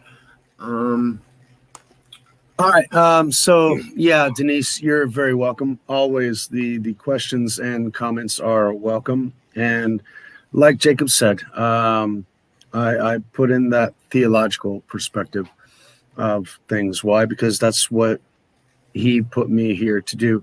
I was a teenager whenever I decided the habits and bad habits that I have, because that was the area of the population that was, I felt marginalized, and that I wanted to be able to reach those people and spread the word to them.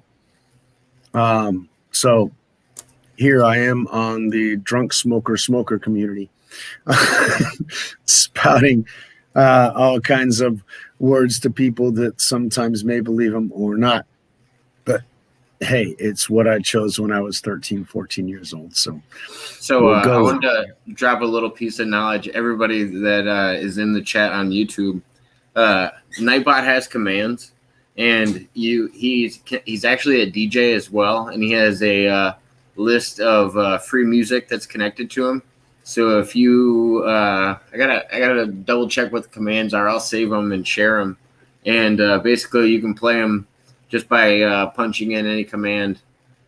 And there's a list of them on the internet. You can play yourself music if you don't want to listen to us talk. I'm gonna have those. Oh yeah, it's interesting, and I can actually stream those on online too, because they're all free and they come with Nightbot. So there's actual full songs. They just include the artist's name and who created them.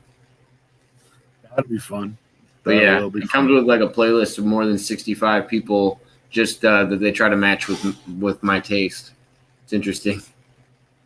Nice how the AI tries to match you up. Yeah, I guess.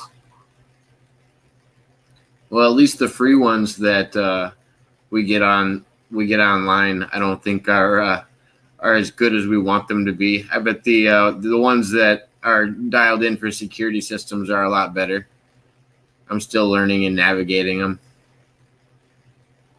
Everything is a learning process. Yeah. Oh yeah, .wav files. God, I remember those. Mirk. Didn't really get into Mirk very much. Lots of people were into it. Bot option that pulls it up quick. But I feel like it would ask you what Bible you wanted. It would ask you. It would be too in depth. I've got the Bible app on here, and I could have pulled it up there. I chose to actually pull it up on my text version. Why? Because I feel it's a little bit more authentic. 1, 2, I can get all the stuff that's around it. And since this is my study Bible, there are other things that are highlighted and gives me a nexus of what's going on in that chapter, so I know more or less what the context of it is.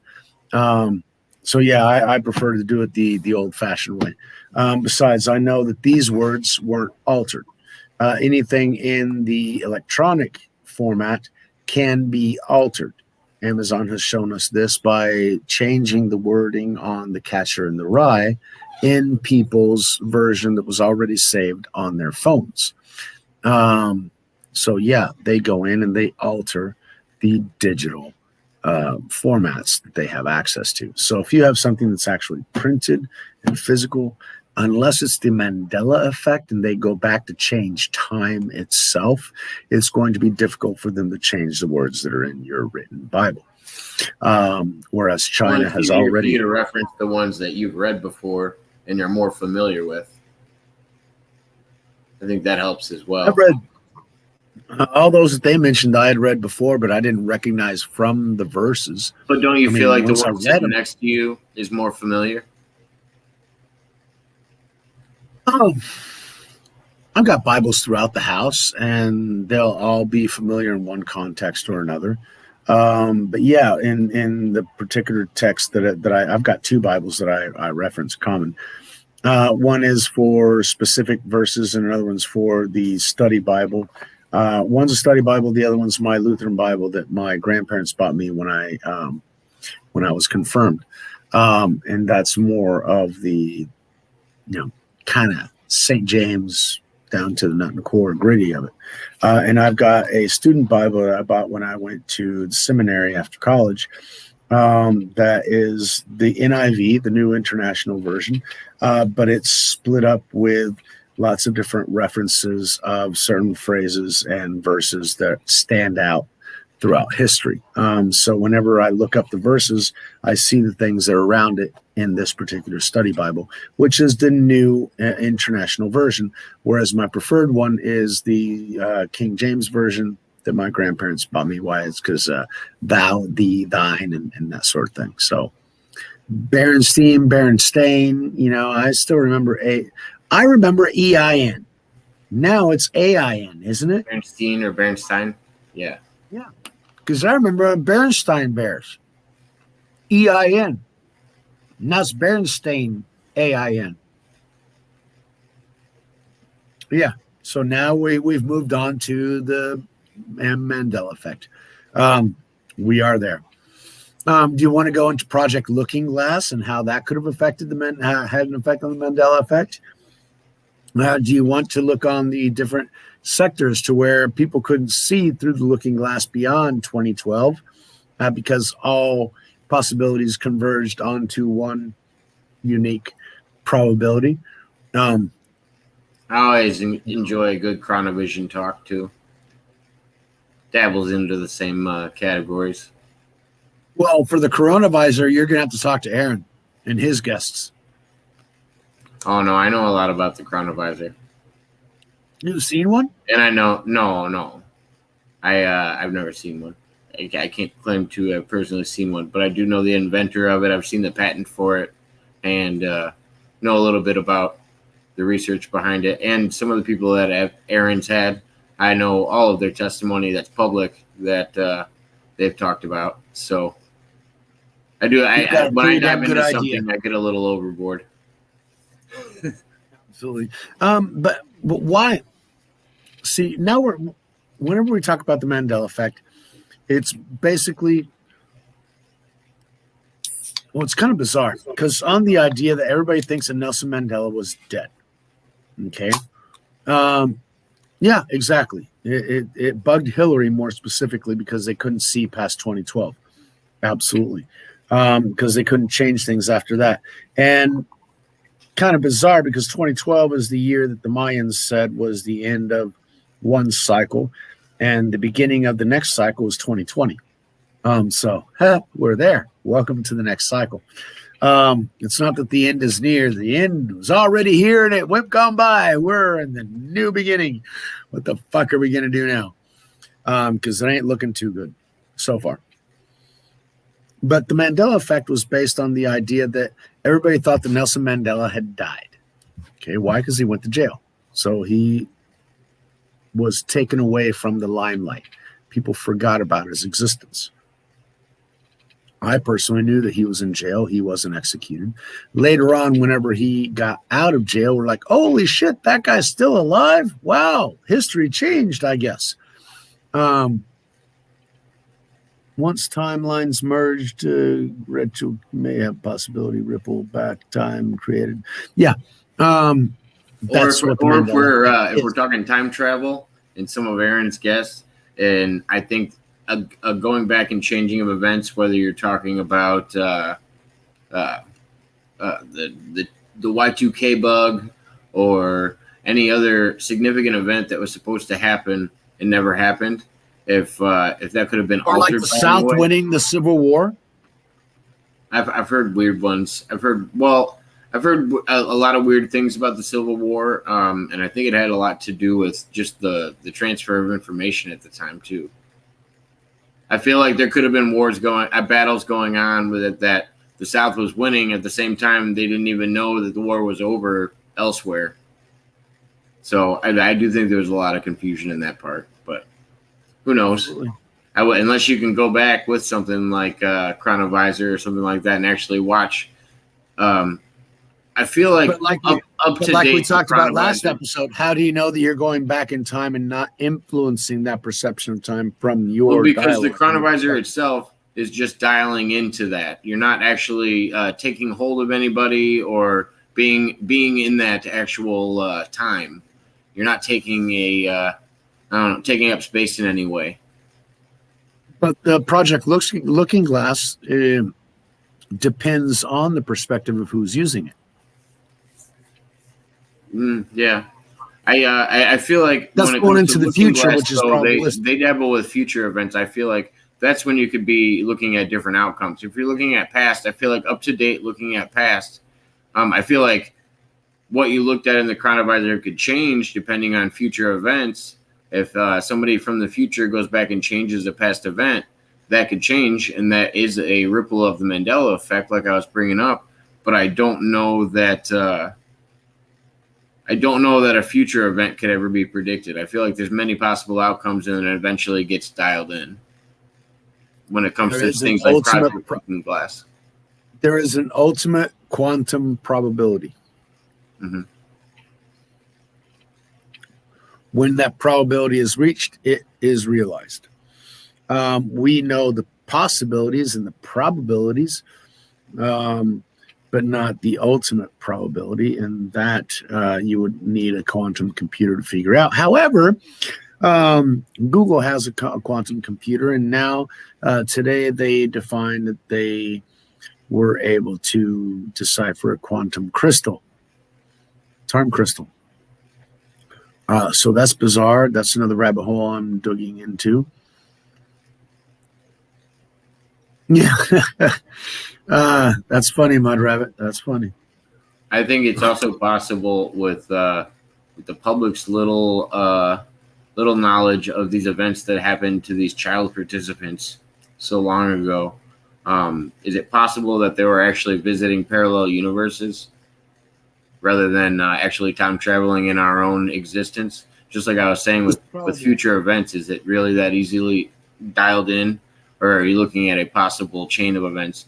When he's talking about some of his stories that were going back into the past, even those ones were different. So it makes me almost think you could be looking at parallel universe travel more than time travel, which you could get an idea of what's going to happen if you think of the universes in like a Marvel theory, and like we've talked about before, like the closest relativity. GPS thing.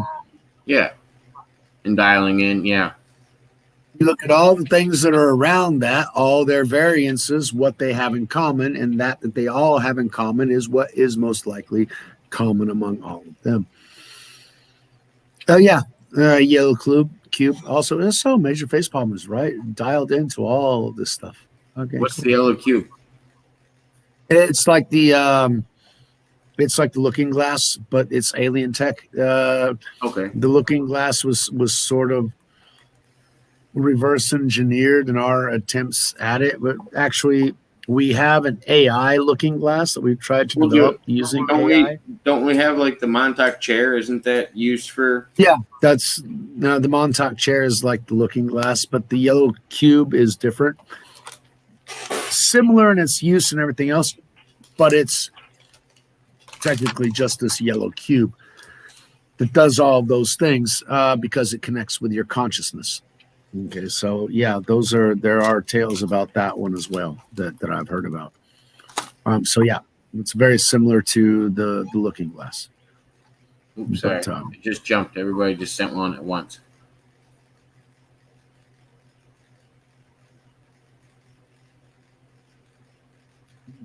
Yeah, I agree with you, Mud Rabbit. Some people he calls good guys. I do not agree with. They are not. And I don't even think it can be defined that easily. I feel like just because you met, I mean, he talks about single or a couple encounters with certain people where they couldn't be a different person outside of the 3 encounters or 2 encounters that Andy ever had with him in his whole life. And he makes a judgment on, if they're good people in general. And I feel like that's kind of a leap and bound too. If I had never talked to Michael more than once or twice, I wouldn't be able to make a judgment on his character, or I wouldn't vouch my own name against somebody's character. especially when there's definitive evidence otherwise. Yeah, I'm not going to talk about Andy anymore. I don't want to go on that. But the time crystal, yeah, I need to dig into that a little bit more because that caught me by surprise. That was actually on Marfugo News. If you go onto his website, marfugonews.com, it's one of the articles that they covered yesterday. And so, yeah, it's an interesting article to get a little bit more superficial information on that. But about the quantum crystal itself, we'd have to get into Stanford and MIT databases to find out what's really going on with the quantum crystal, because that just caught me by surprise. Definitely. And the fact that they were actually able to develop it and break it, I'm like, holy shit. All right. They're into something that I didn't even know really was going on. So, yeah. I was listening to more of Red X's stuff with Aaron and then some of the stuff he has by himself. And he's got some interesting number stuff. And I want to get him talking to Dwight and see if he can't make some connections with these 1972 things that Red X has found. I think that'd be interesting. I think that'd be an interesting conversation. I want to reach out to Red X soon. My next goal. He's a good caller on Aaron's show, and yeah. And he does so much good research on the topic he's interested in. I like it. I like anybody that dives into a topic, head first, and they're ready to present you with the information that they found. That to me is awesome. It's teaching. It's what it is. However, it is 2:00 my time. We've been on for 2 hours. I thank you very much, Jake. I mentioned, I still have some other stuff that I got to do. I bid you adieu, everyone in the chat. Thank you very much for keeping it real. Thank you for bringing the topics for me to dig into. It was enjoyable. Definitely. Oh, yeah. Thank you very much, everybody. Appreciate it. Have a lovely Sunday evening and have a wonderful Monday and the rest of the week. Let me see here. Have a good night, man. Thank you. I appreciate it. Thanks. Let's see here. Sorry. I don't want to buy a little fast. Mathematically impossible of the time crystal theory makes me believe a little bit into the simulation theory. Yeah. No, I don't feel like the simulation theory has been disproven. I just feel like you need more to kind of dial it in. It's almost too far-fetched, but I feel like most of our theories when it comes to these things, I mean, they're still all theories. None of them have been dialed in that much. I think the only thing we got rid of was maybe string theory a little bit. Yeah, everybody said good night, Michael. He's catching in the chat.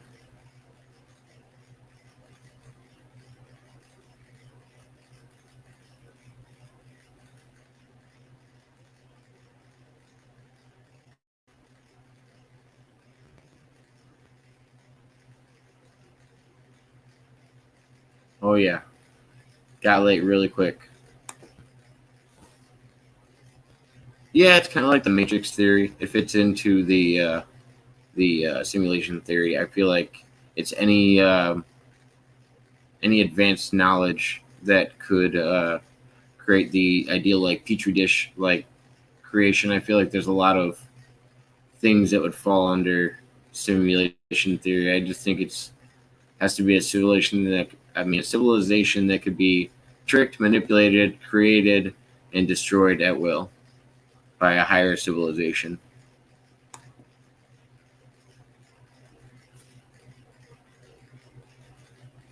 Well, I'm glad everybody's having fun. Thanks, Tiffany. I appreciate it.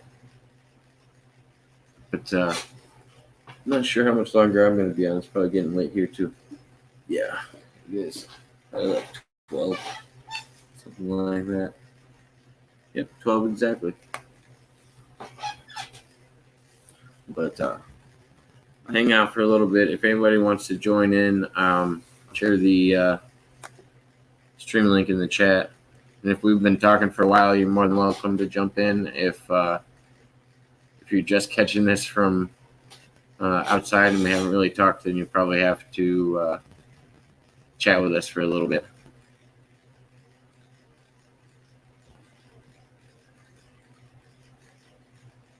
A great movie out called Glitch in the Matrix. It's about sim theory, Leon Philip K. Dick theory. I don't know if I've seen that one. Challenge accepted. And I'm like, oh yeah, I'm almost halfway there. Come on.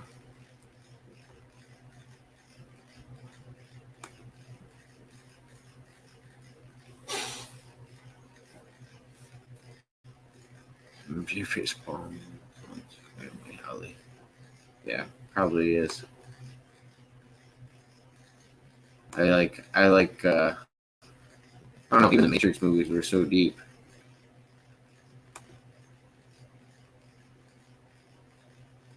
Oh yeah, most of our shows like that are like this. This is something I was kind of having a worry about at some point.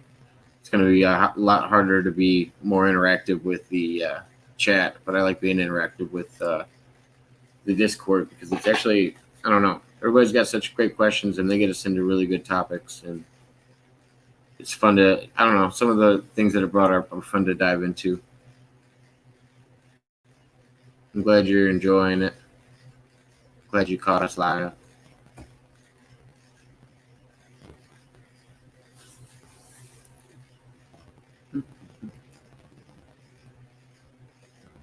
But if anybody else got any other random topics they want to jump on, they're more than welcome to.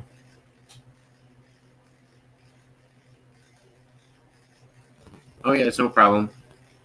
I'm just kind of leaving, and I just want to keep letting anybody know in case anybody people search YouTube Live a lot, and sometimes I'll even put it on the bottom of the screen so it shows up in the live search, and I don't know, it just gives people a reason to jump in, and I don't know, it's a challenge, and at the same time, you do catch. I've met a lot of really good people actually doing that, or just really good conversations at least. I don't know if they're good people. Like I said, I can't make judgments. Some people I've only talked to a couple times, but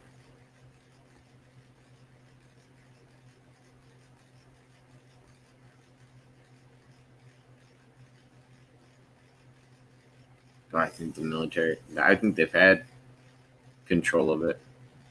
I mean, I think a little after its inception, they probably bought it out. They bought out the patents for it, or there's got to be some kind of tie where an agency of the government, or because I don't think when you get really high into religious sects, I don't think they're really that far away from the government, depending on which ones you are talking about. I'm not talking specifically about Looking Glass, but talking about the chronovisor, which also could have been used. I think it's possible that the Vatican would be willing to share that information for a price, but that's my opinion on it.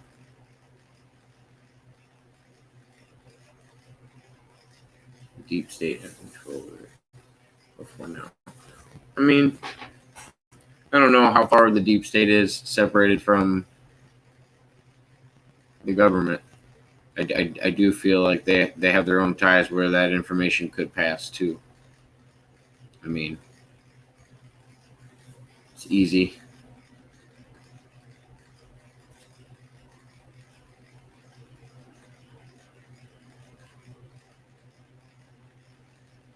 Oh, okay. That sounds more like the military.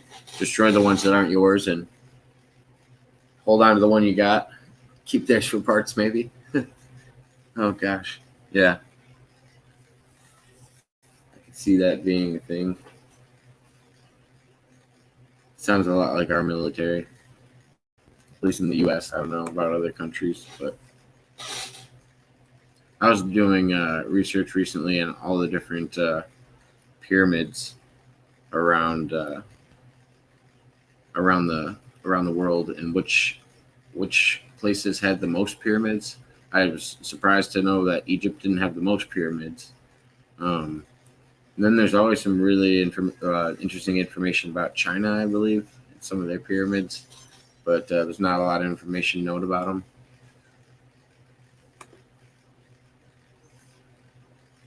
Yeah. That did make a lot of sense. I could that being possible. Oh, the other thing I was going to talk about, me and Rocco might be setting up a GoFundMe because we might be taking a trip to Montauk, New York. He might get a place for us to go out there. I don't know. I'm interested in it. We haven't set a date on what we're gonna do, but because I don't even know if I would make the date public, but we would document it and try to record it.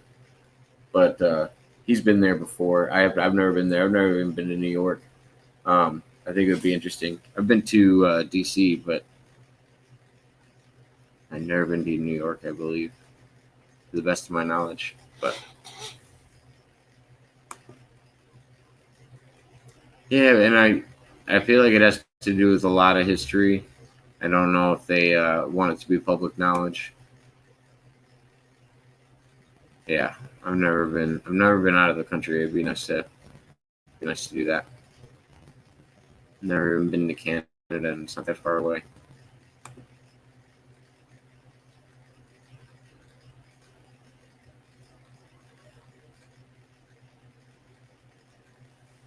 Ooh. So I've always liked all the theories around like what the Einstein-Rosen bridge was, because it's speculated a lot of different ways in science fiction as well. Some of them say it can travel to parallel universes, and some of them can say that it can be actually used as just a portal that you're going through. It's usually between two like apostrophes. I would say it's similar to the description in Fringe, or oh man, there's a few other ones, but the Einstein-Rosen bridge has been described in a lot of different ways. I think it's interesting.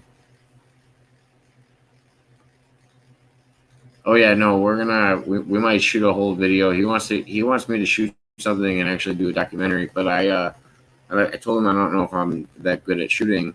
I've never really done it before. But yeah, we're gonna go maybe check out this old government base where there might have been some children participants at. It's an interesting place. I don't know. I mean, it kind of makes me nervous just thinking about it. It's yeah. I don't know. It's just something we've been talking about lately, but it would be fun. Oh yeah, I would too. That would be great. Ooh, congratulations. That would be amazing. I bet they were.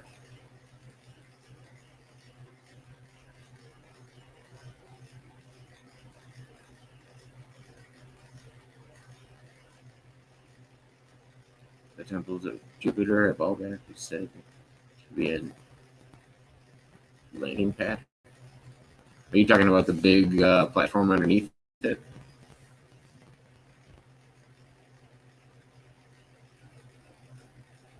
Yeah, I think it's like curiosity slash nervousness because I've heard some wild stories about the base.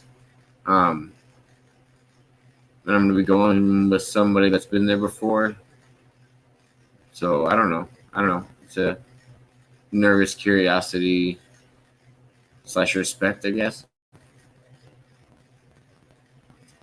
I think Rosen Bridge bends space over the top of itself, makes a portal between points. Oh, oh, oh! You're talking about a point and a point and bending them to make the distance closer, and then jumping through the portal. I'm assuming.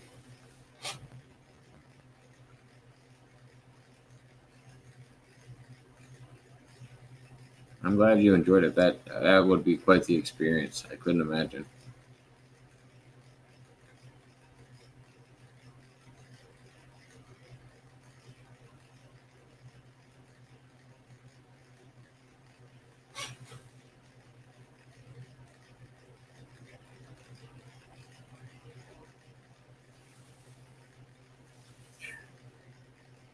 yeah.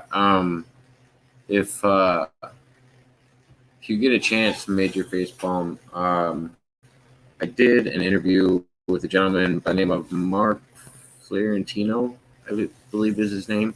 I could be mistaken. It's in the history on my channel under the past videos, and he's a physicist and an author, and he's got a lot of theories about who travel in the future. Uh, he's got a theory about how to reverse the effects of a wormhole. He's got a lot of interesting things that he talked about with me, and I would consider him more of an astrophysicist the way he's talking about more space-like things. But I don't know if that would be the correct classification of what he studies the most. So I would, but he does mess with a lot of physics and solving equations that a lot of people don't seem to be able to come to. And yeah, his mind was going way faster than mine, and I was happy to be able to have a conversation with him. And hopefully, I'm going to have him on again. I wanted to talk to him about some other things too that had to do with his book, and then also some other things outside of that. But yeah, if you get a chance, check that out. He's got a lot of things you might be interested in.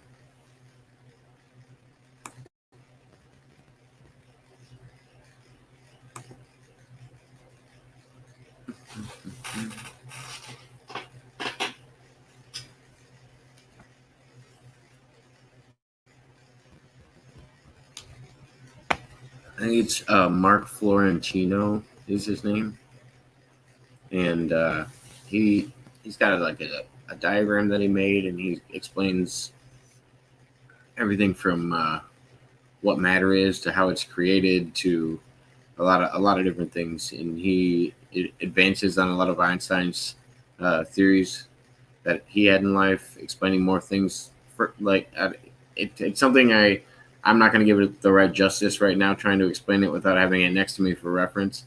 And it's Mark Florentino. Let's see if I can. I used to have his banner saved in my thing, but I don't know if I have it saved anymore. No, I have another one of our guests, Melinda Williams, saved in my ticker, but I do not have Mark's. But yeah, if I get a chance, maybe I'll add a comment to the description of this video if you can't find it off of that. But it's I believe it's the only Mark on my channel. So if you can look through it by that, because his name will be in the title.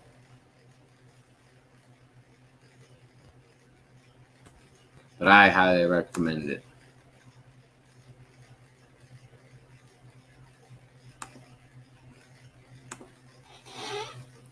Oh yeah, I used to have. Let me share something. Do have something I can pull up. That would be a little bit better. The gift of the internet.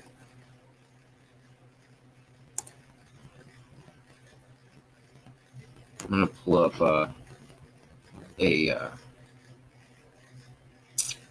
picture from Mark's one of Mark's interviews that he did somewhere else, and he shows the topics that were covered in his book. And the name of Mark's book is Masters of Reality, Super Relativity, Unified Field Theory. And let's see, I'm gonna pull up those list of topics because I love reading them. Because to have a book that covers these kind of topics just would blow somebody's. It blew my mind. And I got to sit down and ask him questions about all these topics, and it was great. Let's see here. And we didn't even get to cover half of them, I don't think. So that alone, I know we'd have more. Let's see. I will share the screen here in a second. Just want to Make sure it's not giving out too much info. Um,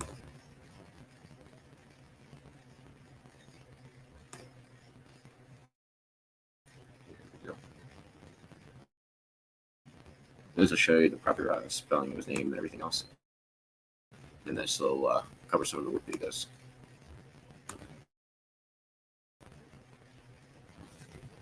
So this is a picture of Mark. It actually doesn't have his name on here right here.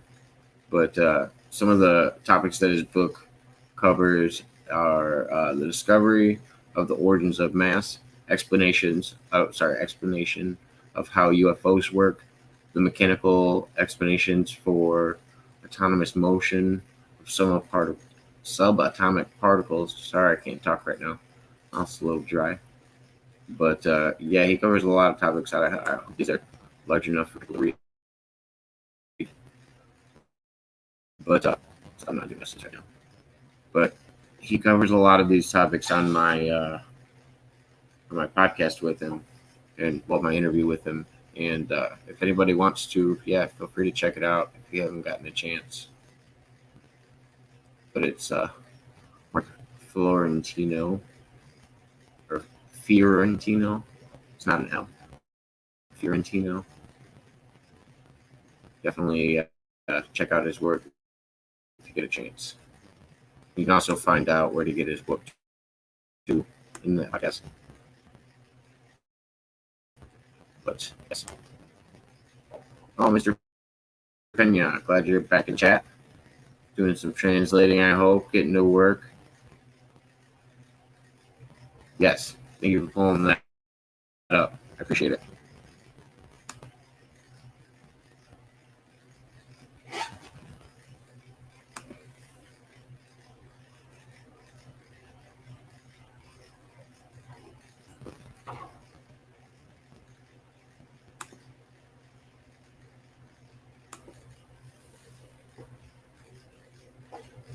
Yeah, I don't know if he was having issues with his phone today, but he was talking about he was having some hacking issues, and yeah, it was, I don't know, it was interesting. I didn't understand because he started freezing up really weird too. It wasn't a normal connection issue, and I don't know, it was goofy, but hopefully he gets it figured out.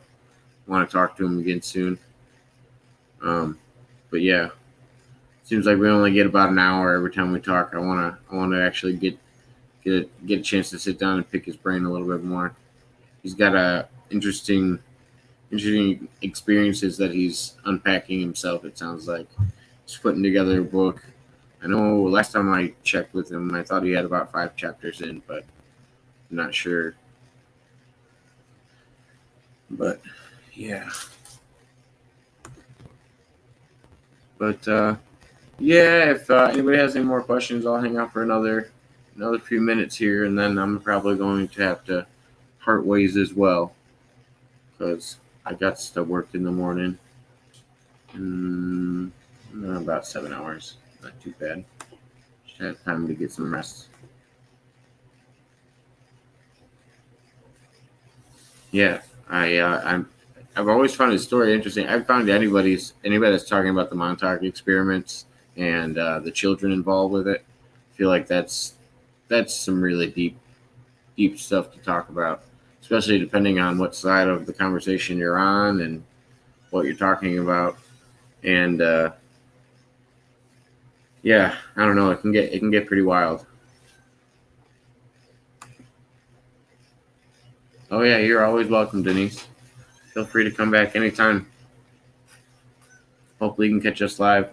We usually kind of go on around, I don't know, anywhere between 7 p.m. Central Time to, I don't know, I usually don't start this late, but sometimes I have. Just depends. But yeah, feel free to come back and check us out. Hopefully you can catch us live again.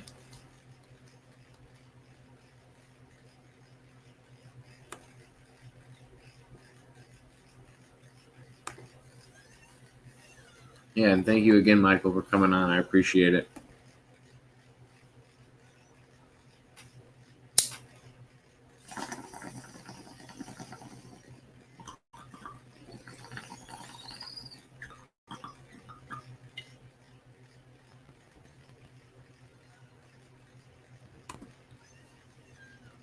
Well, if you subscribe and hit that little bell, it makes it easier to keep an eye out for them. Just saying.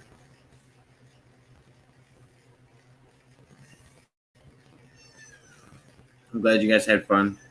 I appreciate everybody stopping by.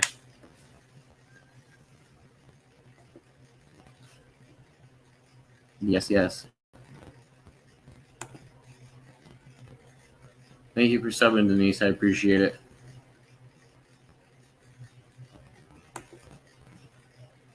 Have a good night, Major Facepalm. Thank you for coming in. Hopefully we can catch you again.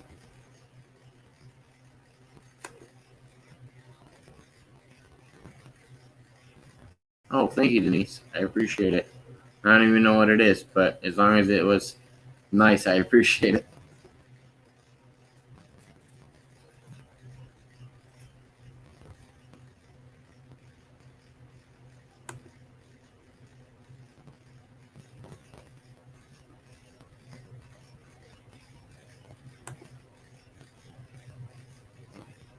Oh, good.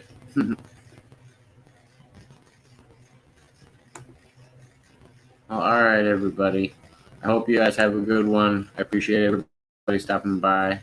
And yeah, I believe I'm going to have a couple more shows set up for this week. I know Miguel is going to be at least on Thursday. I'm actually setting something interesting up. My daughter wants to do a podcast about anime and all the ones that she's interested in. I actually have a short list of stuff that I have to study. I know about Death Note, My Hero Academia,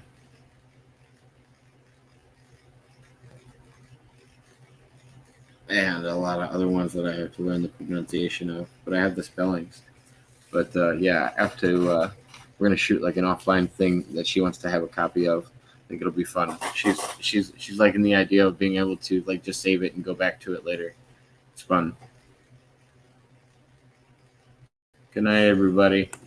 Sleep well. Have a good night.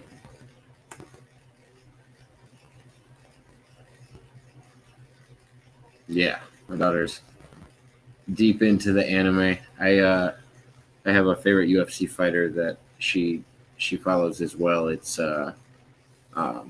Israel Adesanya, and he does like anime like hand gestures and stuff in his fights, and like does like Death Note references, and I don't know, it's really funny. And then if you go to some of his highlight videos on the internet, they've added animated features where you can see him throwing fireballs, or I don't know, crazy CGI action going on.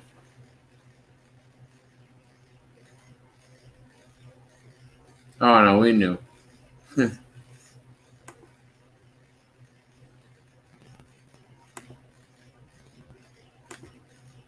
Yes, I love me some Last Airbender. Israel Adesanya. I think that's how Ariel Helwani taught me to say it when I watched his show. He didn't teach me, but he's very good at the pronunciation of a lot of fighters' names.